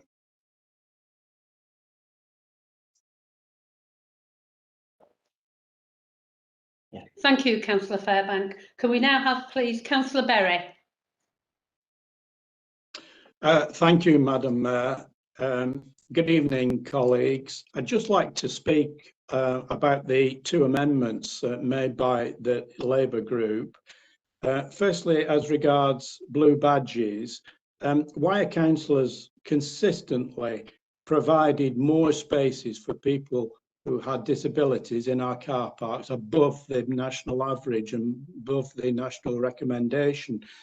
And at the time when we considered charges, we did give an undertaking that we would increase those disability spaces in our car parks. And in fact, we've done some of this work already. We feel it is an appropriate time to ask blue badge holders to contribute to car park charges. And I would mention to members to assist residents of the borough, blue badge holders can in fact apply for a residence permit, which applies for 2 years and allows everyone to park for 3 hours every day of the week, free of charge. So that's a good facility for our residents. And as part of a national strategy, as part of the council strategy, we will be looking overall at the car park situation. This would normally have come possibly before ONS this coming August, September time to have a look how the thing was working. But due to COVID, possibly members may consider that it's more appropriate to have this review about car parking strategy a bit later on, so that we get a fuller picture once the COVID regulations have been eased and we see how things are working out in our town centre car parks. But really, at the background to all this, it's important that those with disabilities have spaces available and have those spaces close to access points to the shopping centres, and that's our priority, to be quite honest. Just dealing with care and repair, obviously this is a charge fixed approved by ONS, which in fact did take place. And can I say that care and repair do give a first-class service. And not only have they upped the times, but they've made sure that the jobs are being done properly. And from our point of view, I think it's important that we are in a position to retain these valued members of staff to give their experience of the situation to our residents and what they need and what they can be provided with. So I think it is very much to assist a service to keep going and not be reduced, that this charge has been put on. And may I just add that our staff go the extra mile when they see residents, because one of the things that they try and do is say to people, Are you claiming the benefits that you're entitled to? And there's many, a resident has got a government benefit that they weren't claiming because of the staff of care and repair. They are a valued member of our staffing. And really, we do need to support them and make sure that we keep those numbers together. I hope I've tried to explain to members why these charges have taken place. Thank you. Thank you, Madam Mayor. Thank you, Councillor Berry. Can we now have Councillor Beavers? Thank you, Madam Mayor. Our care and repair funding was terminated by Wyre District Councillor Sean Turner in his other role as the Health and Wellbeing Cabinet Member at Lancashire County Council. I believe he should hang his head in shame. He didn't think about the health and well-being of our elderly residents when he stopped funding the care and repair scheme in Wyre and across the rest of Lancashire. His goal was to save money due to the cuts to Lancashire by his friends in government. So he removed the 880,000 funding for the care and repair services across Lancashire and dropped it directly onto the shoulders of the district councils, including Wyre. This scheme helps to prevent increased demand on Lancashire's already stretched adult social care and our NHS. The scheme helps in relation to the prevention of falls and accidents within our elderly and disabled residents' own homes.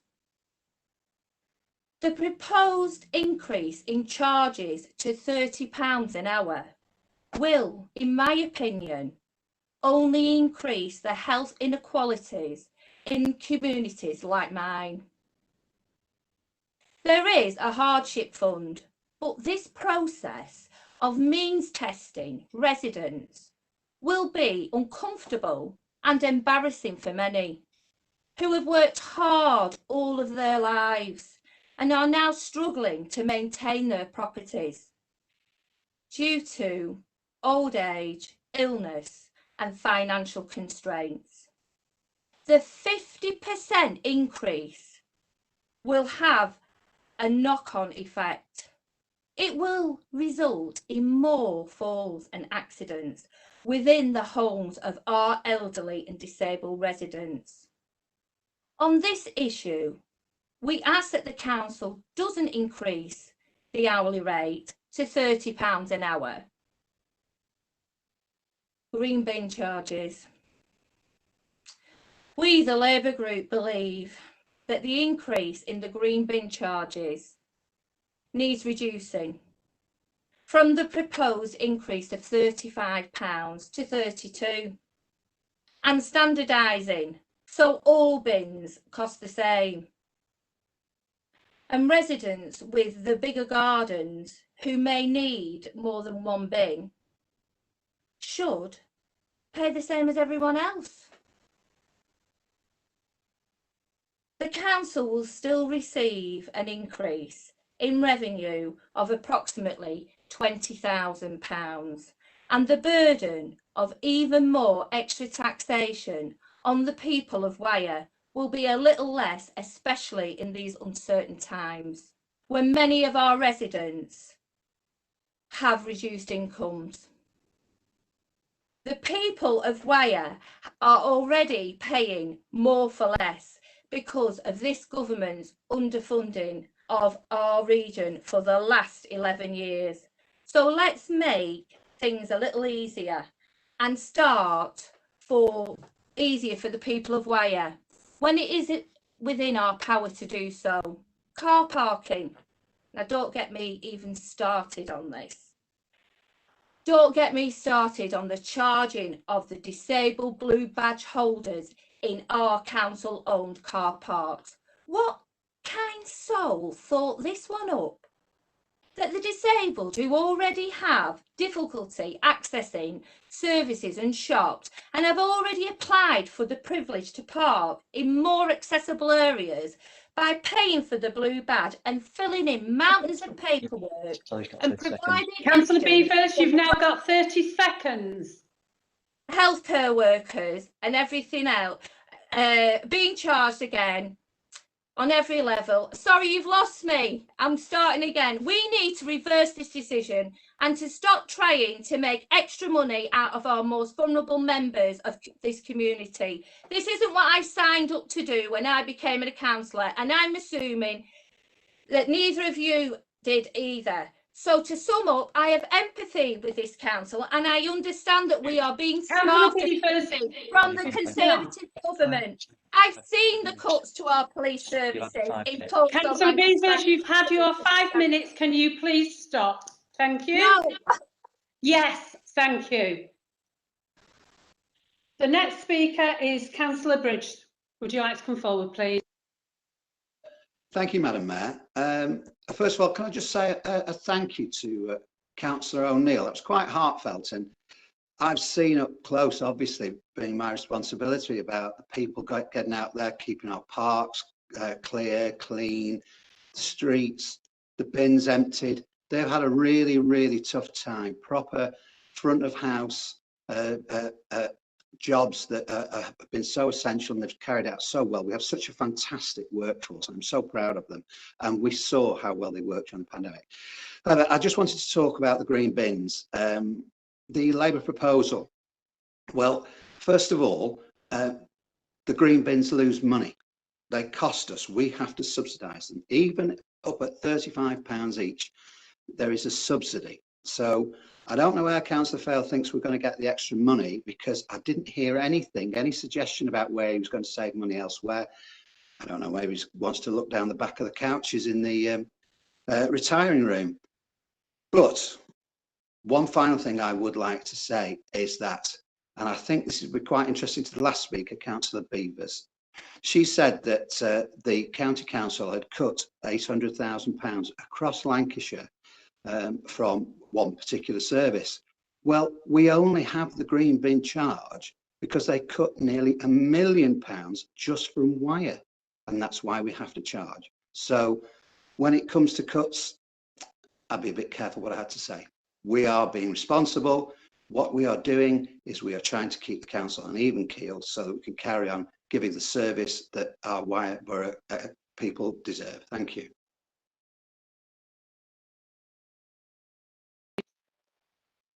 Thank you, Councillor Bridge. Can we now have Councillor Turner, Sean Turner, please? Yeah, thank you, Madam Chairman. Yeah, I'll keep it brief. I'm not going to carp on. I know it's about our residents and not about us. I just want to commend the leadership for this budget. Realism comes to mind, and it's a very considered budget. I'd also like to point out and thank the officers and the leadership for the support they've given to businesses through this past 12 months, which has been nothing short of fantastic. Really helped to keep people going and businesses alive. And the investment packages that put forward in this budget again will promote jobs in the economy going forward. So that's really brilliant. And the green green issues that we are seeking to take on, it's all commendable stuff. But I've got to point out, I won't take any lectures from Councillor Beavers on responsible budgeting. They, after all, ruined the County Council's budget, sending it to a record deficit. But it's about Wyre Council, Councillor Beavers. It's not about cheap political scoring. We've actually closed that gap, as you know, at County Council. And we're protecting the most vulnerable, which is what this budget is seeking to do here in Wyre. Councillor Henderson talked about good relationship building throughout this pandemic, and I want to see more of that going forward. It's been fantastic working together.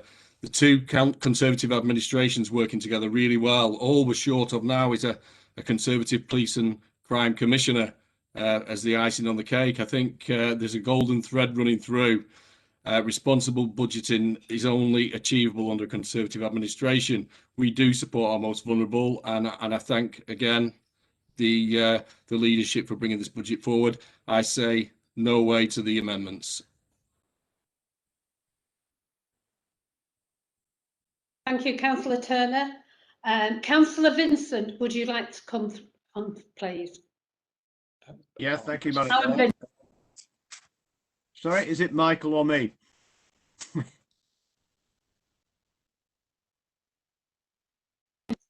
Sorry, Madam Chair, you're asking me? Sorry, they're not blipping me on when I think I'm on. Councillor Alan Vincent, please, would you like to speak? Thank you. Thank you, Madam Mayor. Can I first of all add my thanks to the thanks that have already been given to not just Claire and her staff, because don't forget, they've had a hell of a year as well. They've had an enormous amount of work to do, and one of the staff was actually seconded to the NHS for a period of that to help out. So to actually manage to do everything and get the budget put together and get the audit done, everything done, is really an achievement. So thank you. And thank you to all the staff of Wyre and to the county council as well, because it's been the same script. Local government generally has stepped up to the mark during this pandemic. Can I just deal with the amendments first of all? I think the individual portfolio holders have already made some good comments on it. What we have is an amendment or a series of amendments which seek to reduce the revenue that we receive as a council. So it's not a capital issue. £5,000 from Blue Badge, which has got to be a guess because we have no idea what that figure will actually be. £58,500 on the green bins, which is an actual figure. And £6,000, which I think is an actual figure on the care and repair.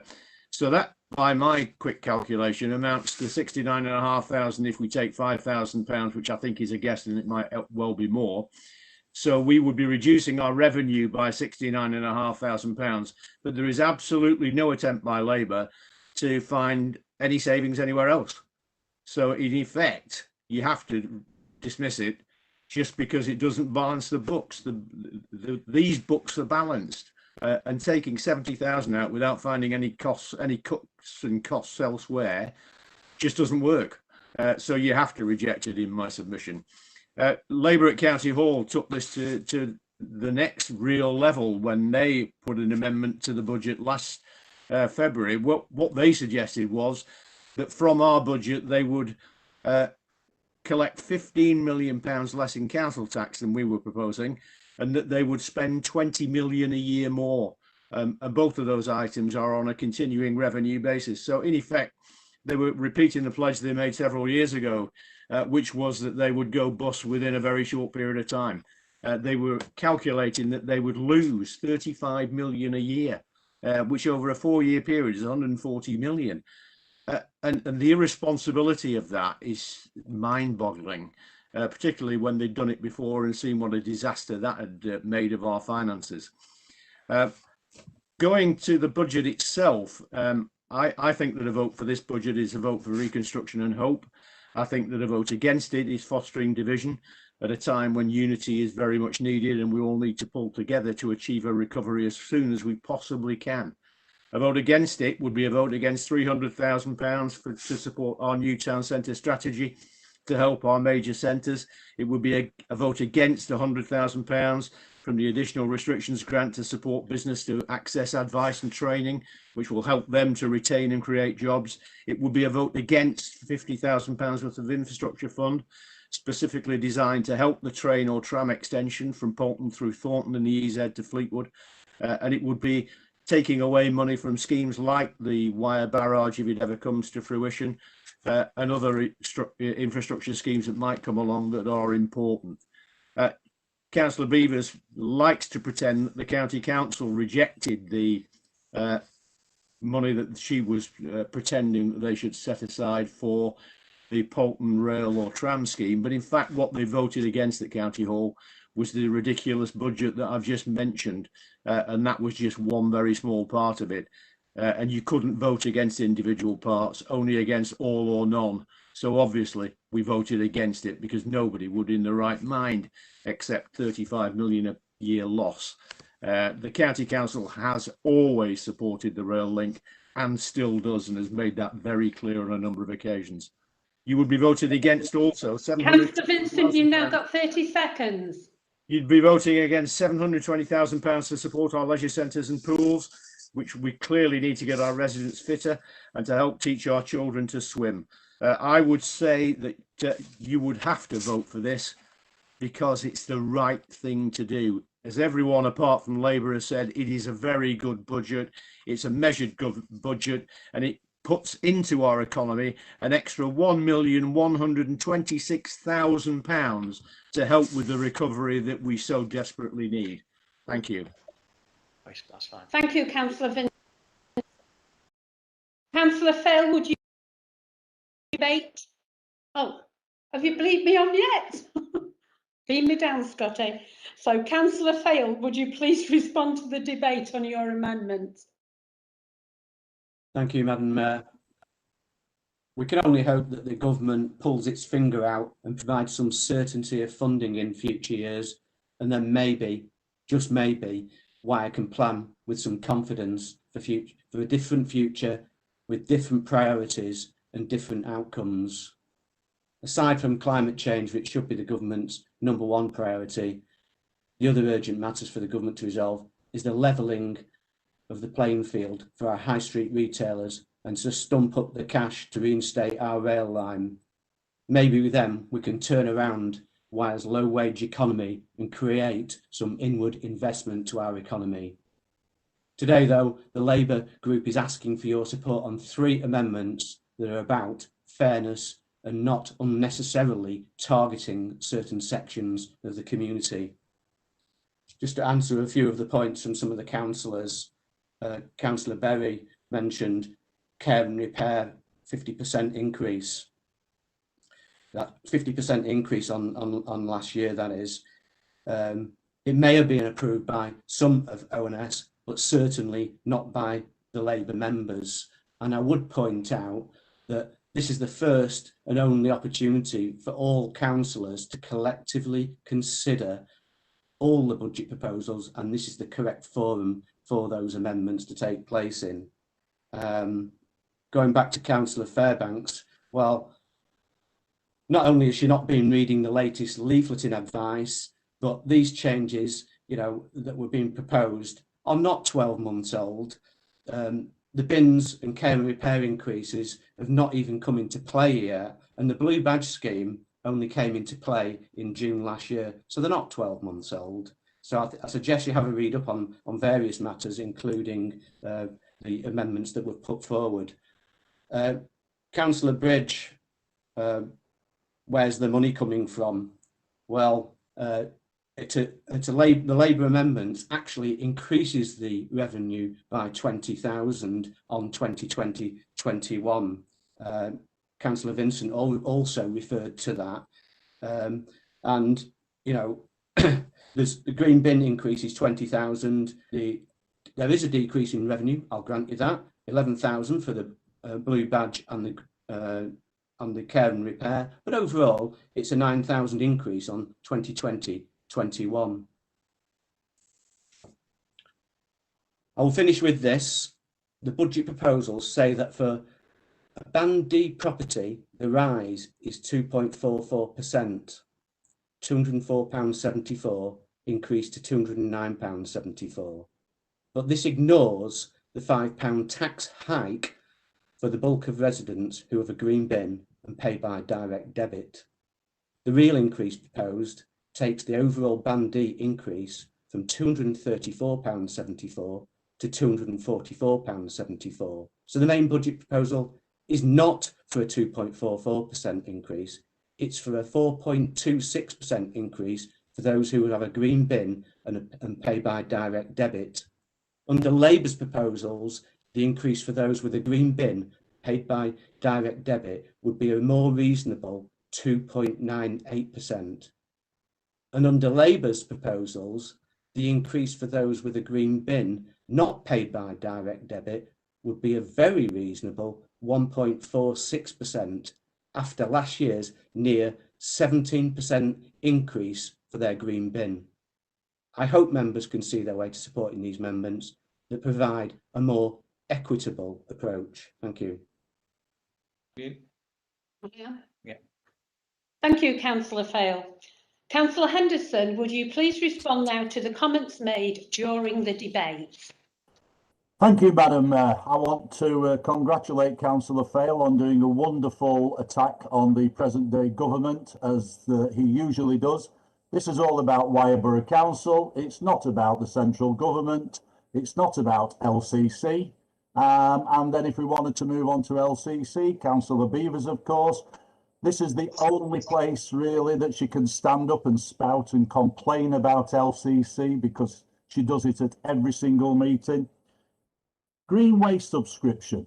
Rob seems to be forgetting quite a bit of this. Simon was quite right. £980,000 was cut from Wyre Borough Council by the then Labour-controlled LCC. So we had to pick up the bill.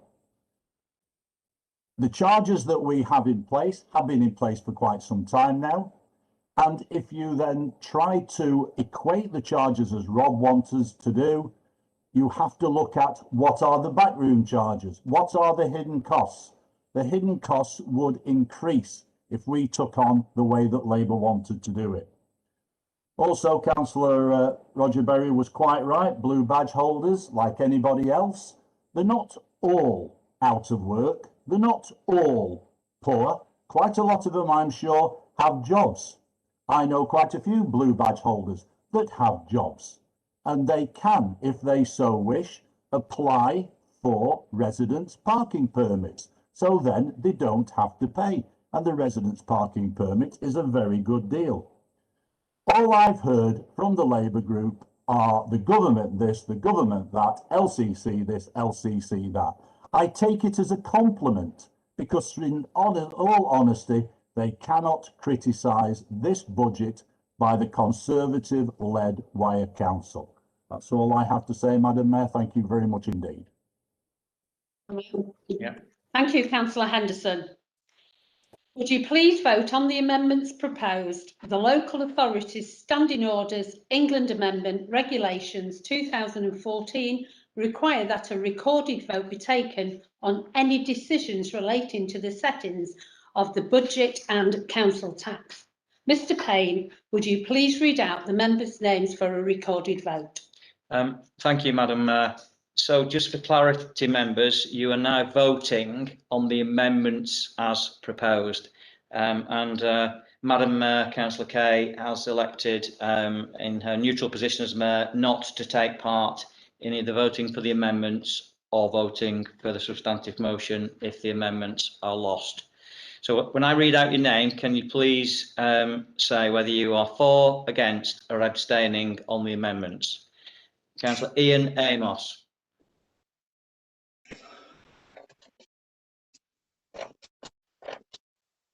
Members, when I call out your name, you need to unmute yourself and you need to say whether you are for, against or abstaining on the amendments as proposed. Councillor Ian Amos. Against.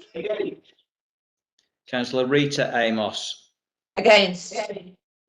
Councillor Armstrong. For. Councillor Lady Atkins. Against. Councillor Sir Robert Atkins. No. I take it that's against. It is. Councillor Ballard. Against. Councillor Baxter. Against. Councillor Beavers. For. Councillor Berry. Against. Councillor Barry Birch. For. Against. No, sorry. Councillor Colette Birch, you cannot correct. I'm sorry, it was a 4. Councillor Colette Birch. Against. Councillor Bowen. Against. Councillor Bridge. Against. Councillor Cartridge. Against. Councillor Catterall. Against. Councillor Collinson. Councillor Collinson online. Chief Exec, Councillor Collinson couldn't get online at the beginning, so I doubt if she's managed. Okay, thank you. So, Councillor Cropper. Against. Councillor Emma Ellison. Against. Councillor Philip Ellison. Paul Ellison, sorry. Councillor Fail. For. Councillor Fairbanks. Against. Councillor George. Against. Councillor Gerard. Against. Councillor Henderson. Against. Councillor Holden. Against. Councillor Ibbison. Against. Councillor Ingham. Against. Councillor Lamarinel. Against. Councillor Leach. Against. Councillor Longton.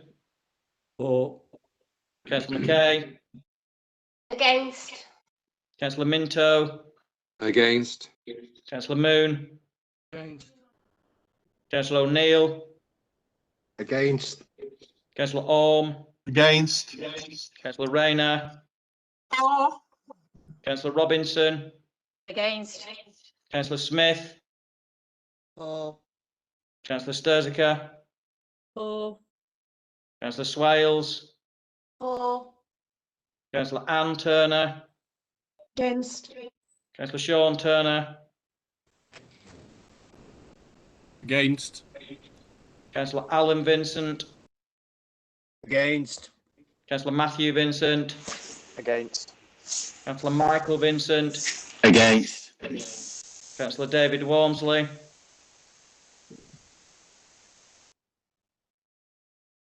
Councillor David Walmsley, you're on mute. Got it. Against. Councillor Lynn Walmsley. Against. Councillor Webster. Against. And Councillor Williams. Against. Thank you, members.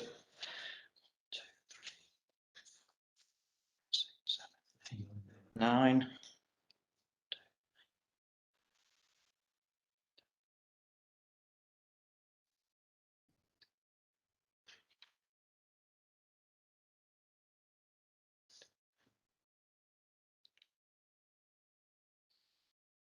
Do you get 9:39? Yes. Okay, so it's 9 for, 39 against, so the amendment is So lost. it's 9-4. 9 for, 39 against, so Yeah. the amendment is lost, so we now move to the substantive motion. Am I on? Yeah. Oh, sorry.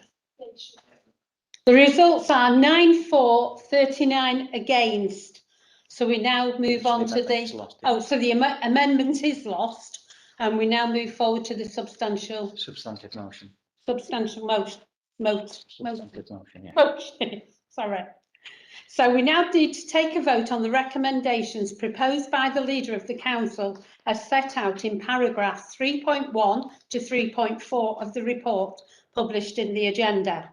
We are required again to have a recorded vote. Mr. Payne, would you please read out members' names for a recorded vote? Thank you, Madam Mayor. And apologies for this, but we have to go through it again because the law requires it. So when I call out your name, as you did last time, will you please indicate whether you are for, against or abstaining? Ian Amos? For. Rita Amos? For. Councillor Armstrong? Against. Councillor Lady Atkins? For. Councillor Sir Robert Atkins? Aye. Councillor Ballard? For. Councillor Baxter? For. Councillor Beavers? Against. Councillor Berry? For. Councillor Barry Birch? For. Councillor Colette Birch? For. Councillor Bowen? For. Councillor Bridge? For. Councillor Cartridge? For. Councillor Catterall? For. Councillor Collinson's not online, unfortunately. Councillor Cropper? For. Councillor Emma Ellison. For. Councillor Paul Ellison. For. Councillor Fail. Against. Councillor Fairbanks. For. Councillor George. Against. Councillor Gerard.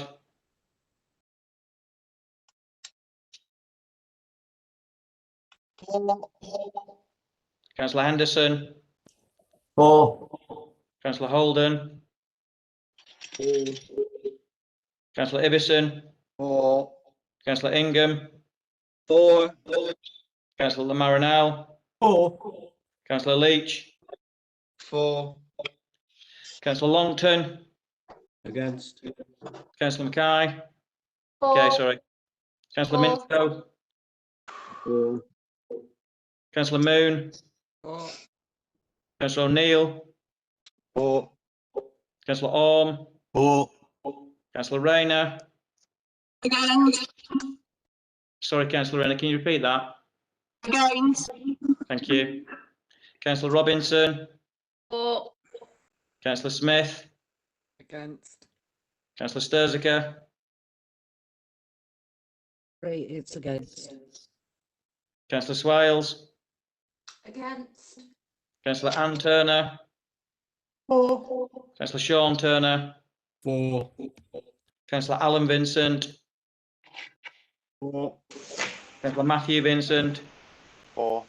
Councillor Michael Vincent. For. Councillor David Walmsley. For. Councillor Lynn Walmsley. For. Councillor Webster. For. And Councillor Williams. For. Thank you.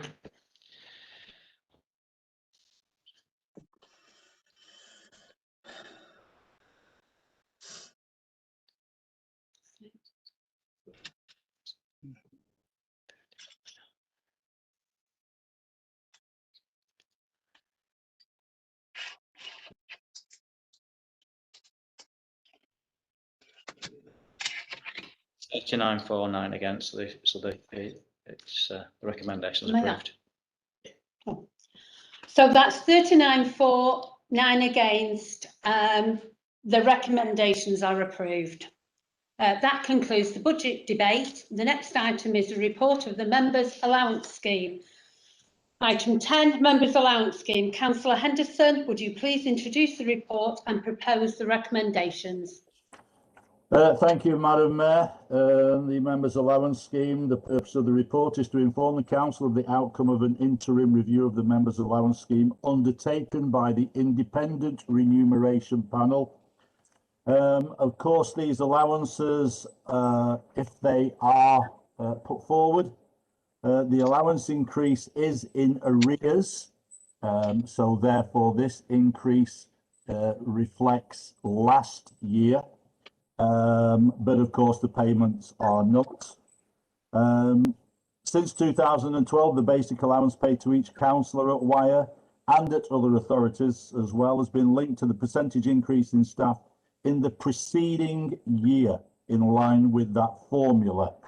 So whilst members are looking at it now to vote on it now, this actually was an increase that was proposed by the remuneration panel 12 months ago. If the remuneration panel were to sit now to look at it now, it would be for next year, and I would guess that that would be a 0 increase. So the recommendation, Madam Mayor, is at 3.1. Thank you. Is there a seconder for the proposal? I'll second that, Madam Mayor. Thank you, Councillor Vincent. Are there any comments, questions or amendments? Did they put it in chat? Is it in chat? Yeah, I did. Is that you, Councillor Fail? Yeah, I did put my hand up in chat, so maybe it's just been missed. Thank you. Thank you, Madam Mayor. Rather than I'm getting some terrible feedback here.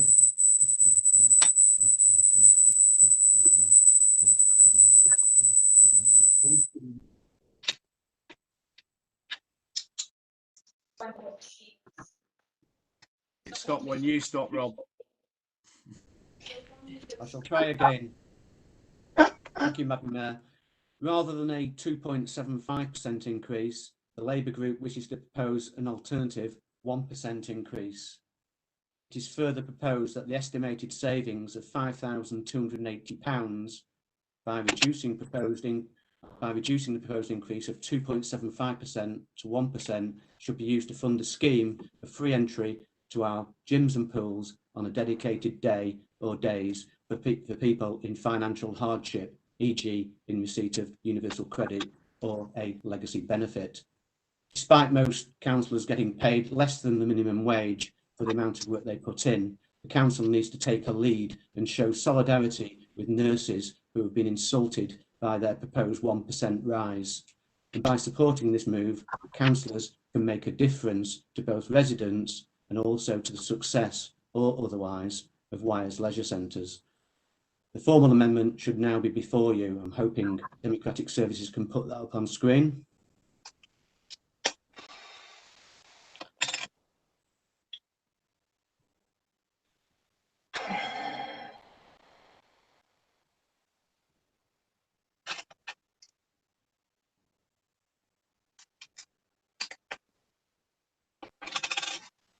I basically read that out, so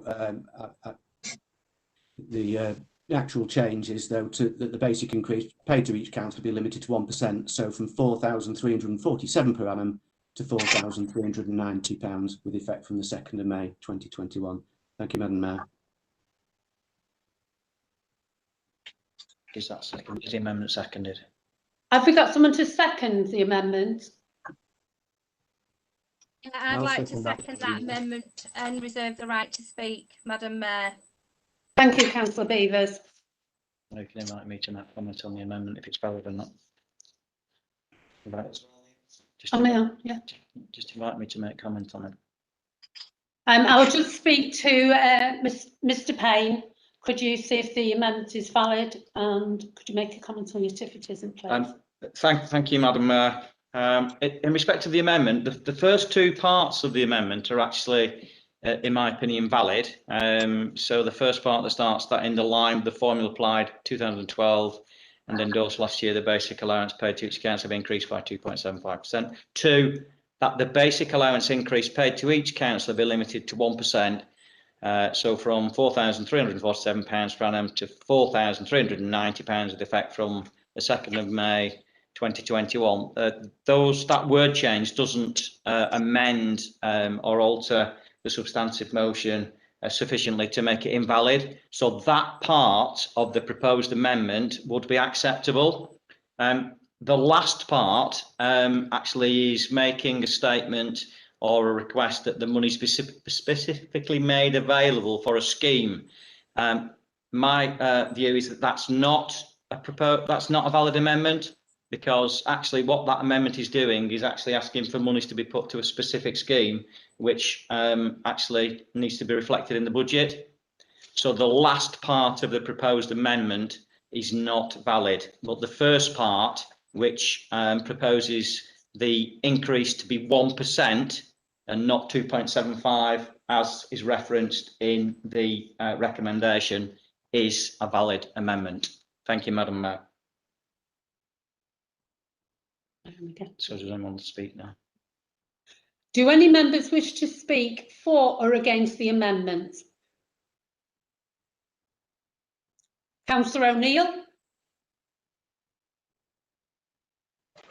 Thank you, Madam Mayor. I wanted to add something myself tonight on a similar level. I'm glad that Councillor Fales brought something up along the same lines. A 2.75% increase on members' allowances equates to £6,000 for 50 members. It's a substantial amount of money, but it isn't individually. It's £120 over a 12-month period to each member.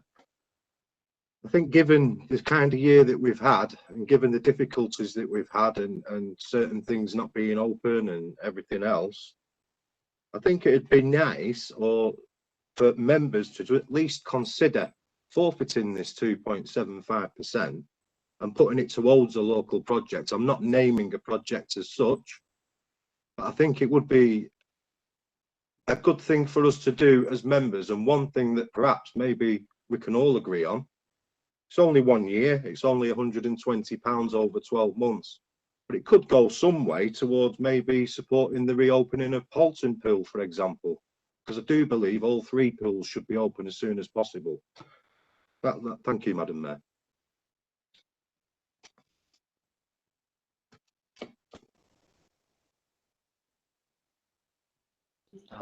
I'll set you on to. Thank you, Councillor O'Neill. What you've actually just proposed is a second amendment to forgo the 2.75%. Now, that would be a valid amendment if it's seconded. So can we take that first? Is that seconded by anyone? I'll second that. Okay. Thank you. So now we've got 2 valid amendments. The first one, which has been put forward by Councillor Fail, which was 2.75% down to 1%, and now have a second amendment, which is to forgo the 2.75%. But Councillor O'Neill, as I said to Councillor Fail, you cannot. It's not valid. It's not a valid amendment to specifically ring fence any savings to a particular project. That would have to be something that would be put forward to Cabinet / full council as an amendment to the budget. So that element would not be a valid amendment. So in terms of the correct procedure, we have 2 amendments. The first one put forward by Labour, the second put forward by Councillor O'Neill for Wyre Alliance. So members, you've now got the choice to debate the first amendment, which has been seconded, which is 2.75% to be reduced to 1%. So if any members would like to comment on that, you need to indicate now. Councillor George and Councillor Vincent. Councillor George and Councillor Vincent. Okay, Councillor George, Councillor Vincent. I'm going Okay. to give them a name. Yeah, bring them in. Come on, Duncan. You. Yeah. Councillor George, I believe you wish to speak. I apologise for this. However, I do understand that this is from the last 12 months, and it is effectively last year's amendment for the staff had. However, I'm extremely uncomfortable with having any kind of increase at the moment, given the kind of year. But firstly, our health services have had, all of our emergency services have had, and I actually don't believe that we should be taking any increase whatsoever this year. So I'm sorry, but I'm actually proposing a 0% increase. So I'm sorry to give you a third amendment, guys.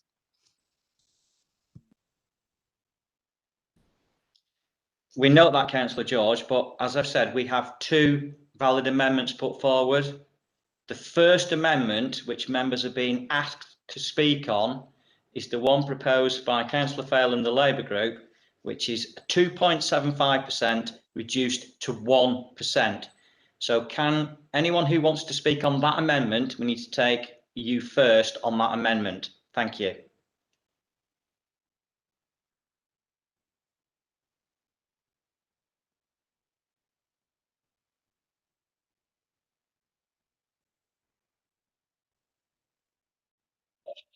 Councillor Alan Vincent, do you wish to speak? Thank you, Madam Mayor. I'm going to speak on the amendment, but I'm speaking to the whole situation really.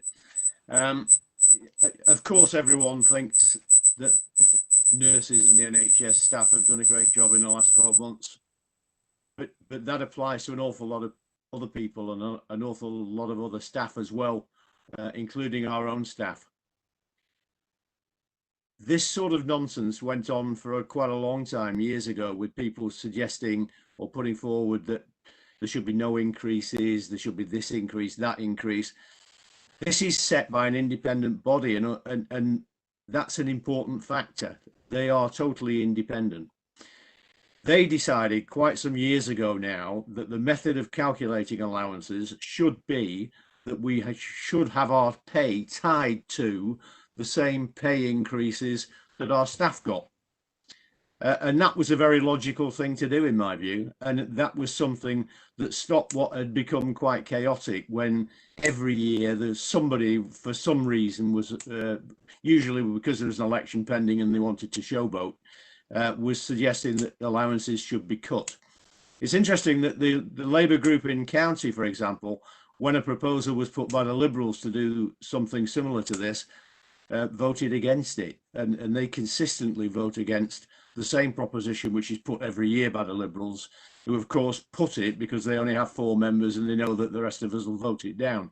So they can be very safe and say to everybody, aren't we clever boys? We wanted these nasty councillors to get less, knowing full well that nobody would ever vote for it. And there's a bit of that in this, I think, today. It's mischief making from the Labour Party to a certain extent. If you, for example, tied our pay to, not to our staff pay, but to nurses' pay, in the last 4 years, we'd have actually got 12%, which is a considerably more than we actually got. So what is it we're going to tie it to? What is going to be the benchmark? Is it going to be our own staff with whom we have a lot in common and whose pay has some direct bearing on what we should get, in my view, and is the view of the independent assessors? Or should we tie it to something else like nurses' pay? Because nobody really believes that the nurses are going to get 1%. The original pitch from the employer was 1%. The nurses' union have actually asked for 12.5%, and their average wage is what, 34,000. So that means that they would expect an increase of about 4,500, which is pretty much the whole of what an annual allowance would be for a councillor. A lot of councillors in this chamber and in lots of places throughout the land don't get much by way of a salary. A lot of them are retired, they're on fixed incomes. They do this mainly for love, not for the money. But if you want to attract a decent caliber of person to do this job, and you want someone who can really represent you and do a good job of doing it, you can't every year have this silly argument about should they get a 1 or a 2% rise or anything else. It's demeaning to a certain extent. Councillors in the last 12 months, and I'm not making a political point here because it's across the board, councillors in the last 12 months, as well as staff, have stepped up to the mark big time. Big time. I have done 3 times as much work in the last 12 months as I normally would. And I'm not complaining about that. And I don't want somebody to pay me overtime for doing it. And none of us are. But all I am saying is that I'm entitled at least, or we're entitled at least to some recognition of that, aren't we? And we shouldn't be saying to the public, you know what, we don't really do very much. We know you guys are all great, but we don't do a lot, so we shouldn't have anything. Because that's not true. And I'm not going to say it's true because it isn't. So this is showboating because there's an election on. I have some sympathy with it because it does tug at the heartstrings, as somebody mentioned about the 3 Labour amendments previously, and this is just another one of the same vein. But we need to stick to the formula, because if we don't stick to the formula, chaos will reign and we'll have this every time. Yeah. Thank you, Councillor Vincent. Can we have Councillor Beavers, please? No, she's reserved the right. Madam Mayor, is it possible on a point of order to move that the vote be now taken? No. I'm sorry, sort of, oh, sorry, am I on? Sorry, we've got people who wish to speak and we have to give them permission to do so. So, Councillor Beavers, do you wish to speak? Yes, thank you, Madam Mayor. So, you may have seen the statement from Sarah Barber, a nurse working in our NHS, on social media. This is her statement. I am a nurse at my local hospital, and me and my colleagues are absolutely devastated by the announcement made by government that we are to receive a 1% pay rise, which is essentially a pay cut. We have seen our pay reduced by 7% over the last 10 years. And this is after the really difficult year we have all had, the whole country has had, with the COVID pandemic. It's just like a slap in the face. And we feel completely betrayed. We have worked really hard to care for our communities, our patients, our families and friends all the way through this. We've seen our co-workers die because of this pandemic. We've been worried about coming into work, whether we have got the right PPE. We've cared for this country along with millions of other key workers, and we deserve better than this. We deserve to be looked after. We deserve to feel valued. So I'm begging this government to change its mind and to change the 1% pay rise and give us what we deserve. After watching this post, I knew I had to use Sarah's words to show my solidarity to all our key workers. Sarah speaks for all her colleagues and all key workers in this powerful statement.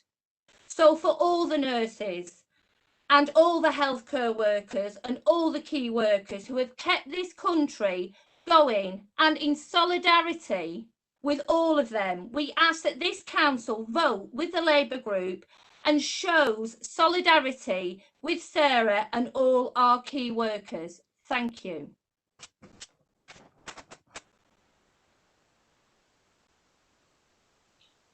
Sir Robert Atkins, I do apologise.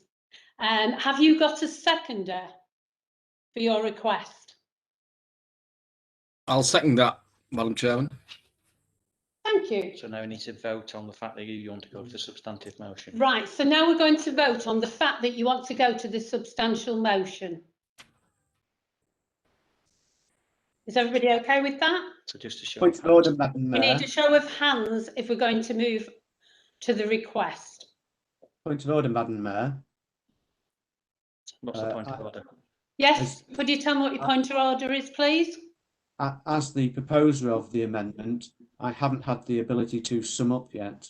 Yeah, but somebody's asked for But somebody has asked now to go to the vote. to go to the vote, and we've got a seconder for that, so we can move to that now. And that changes it. Without me summing up. Yeah. Yes, we just moved to the vote. That surely cannot be right.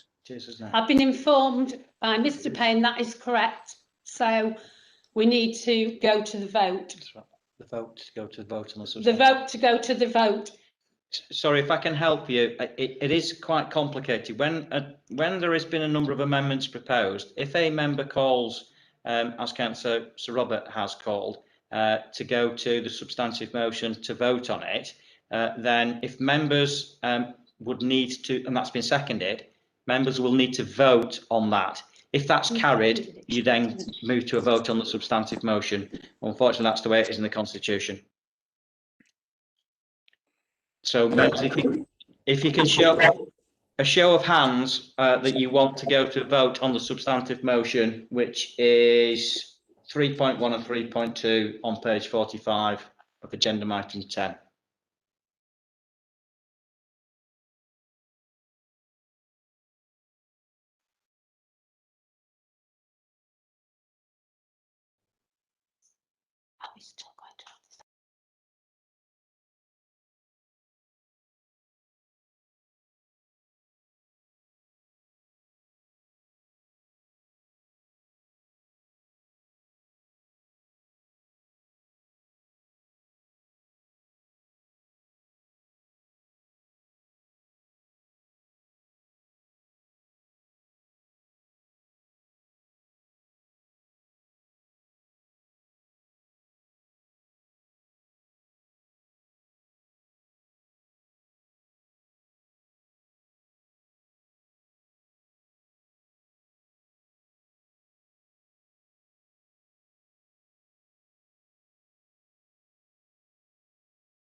So those against going to the those against. Yeah. Can members vote for those against the substantive, going to the substantive motion, please?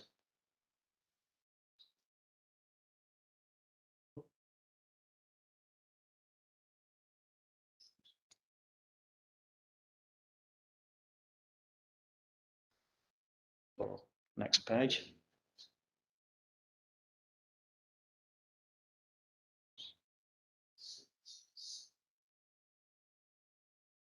Nine. Yeah, I get 9.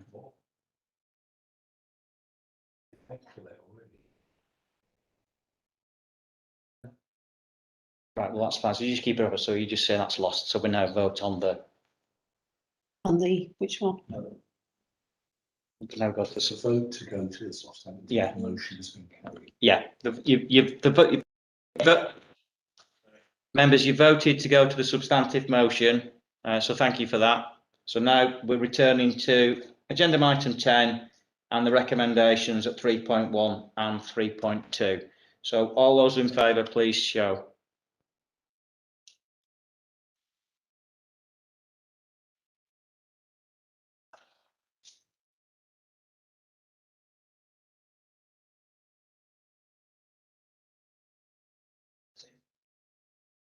$14. Oh, I've got 15. How was just putting up as well? Oh, I was just going to sound right. I got 15. Yeah, next page.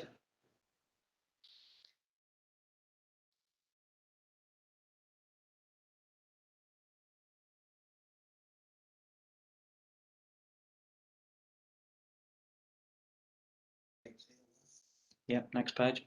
34.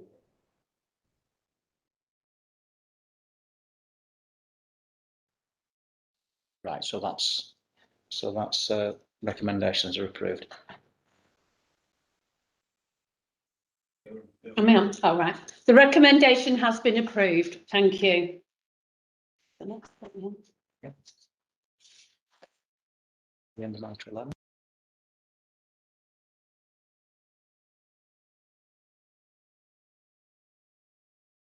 We'll now move on to item 11, membership of committees. Councillor Henderson, would you please introduce the report and propose the recommendations? Thank you, Madam Mayor. The report is before members. It's a straight swap on committees for Councillor O'Neill and Councillor George. And we know that it's come about because we now have another political party on Wyre. And so therefore the recommendations at 3.1 to 3.3. Thank you, Madam Mayor. Seconder for the proposal. Is there a seconder for the proposal? I'll second that, Madam Mayor. Thank you. Am I on again? Yeah. Are there any comments, questions or amendments? Nothing in the chat. Okay. So we can just go. So we just go to the vote. Members, please vote for those in favour. Members, can you please vote those in favour?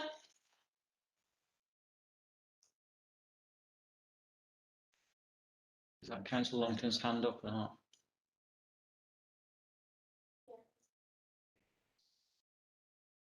It's not unanimous because some people haven't put their hand up, but it doesn't matter. It's the majority. So next page, please.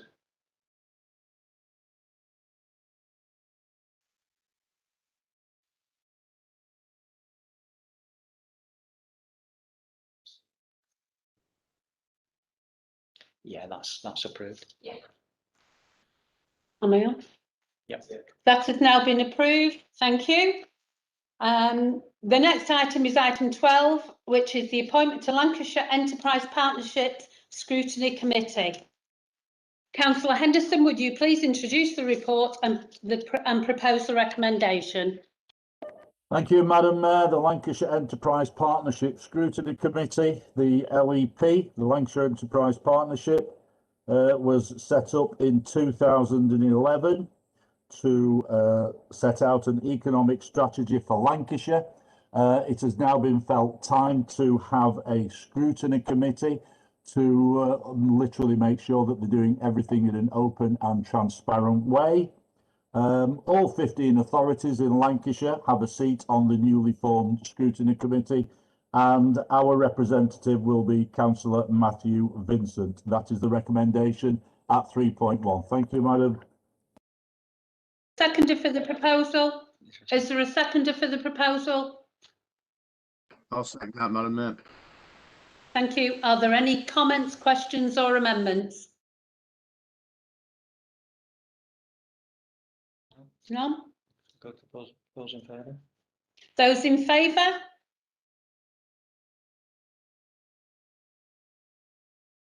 That's everyone on that page done.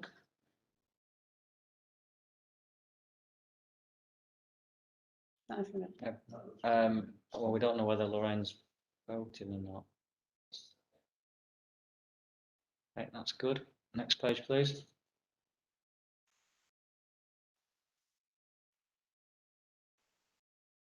That's unanimous. Mayor?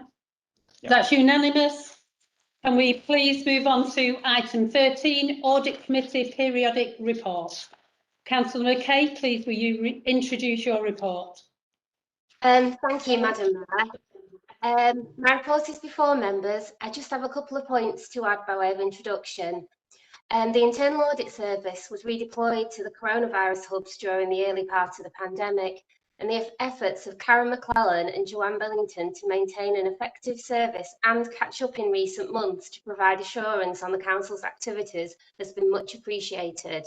The finance team has been similarly maintaining additional workload with the coronavirus business grants, in particular creating significant extra workload for the team. Despite this, the statement of accounts are shortly due to be signed off, and both teams are confident that there'll be a return to more normal service in the new financial year. I'd like to extend my thanks to all of the officers within the accounts and audit function. Although the accounts are yet to be signed off for the 2020 year end, which is common across local authorities due to the pandemic, Claire and her team have hit every deadline required of them, which is outstanding given the current pandemic. I'd also like to thank all committee members. We have a really good level of attendance. It's a very active group, and even via remote meetings, committee members have continued to engage and challenge reports as and when required, and I thank them for that. Just finally, we expect the accounts to be signed off early next week. So thanks very much. Are there any comments or questions for Councillor McKay? No, so you just say the report is noted. The report is noted. The next item is item 14, notices of motion. There are no notices of motion this evening, so that concludes the meeting. Thank you for attending. Have a nice evening. Thank you. Thank you very much. Thank you. Yeah, definitely. Are you putting us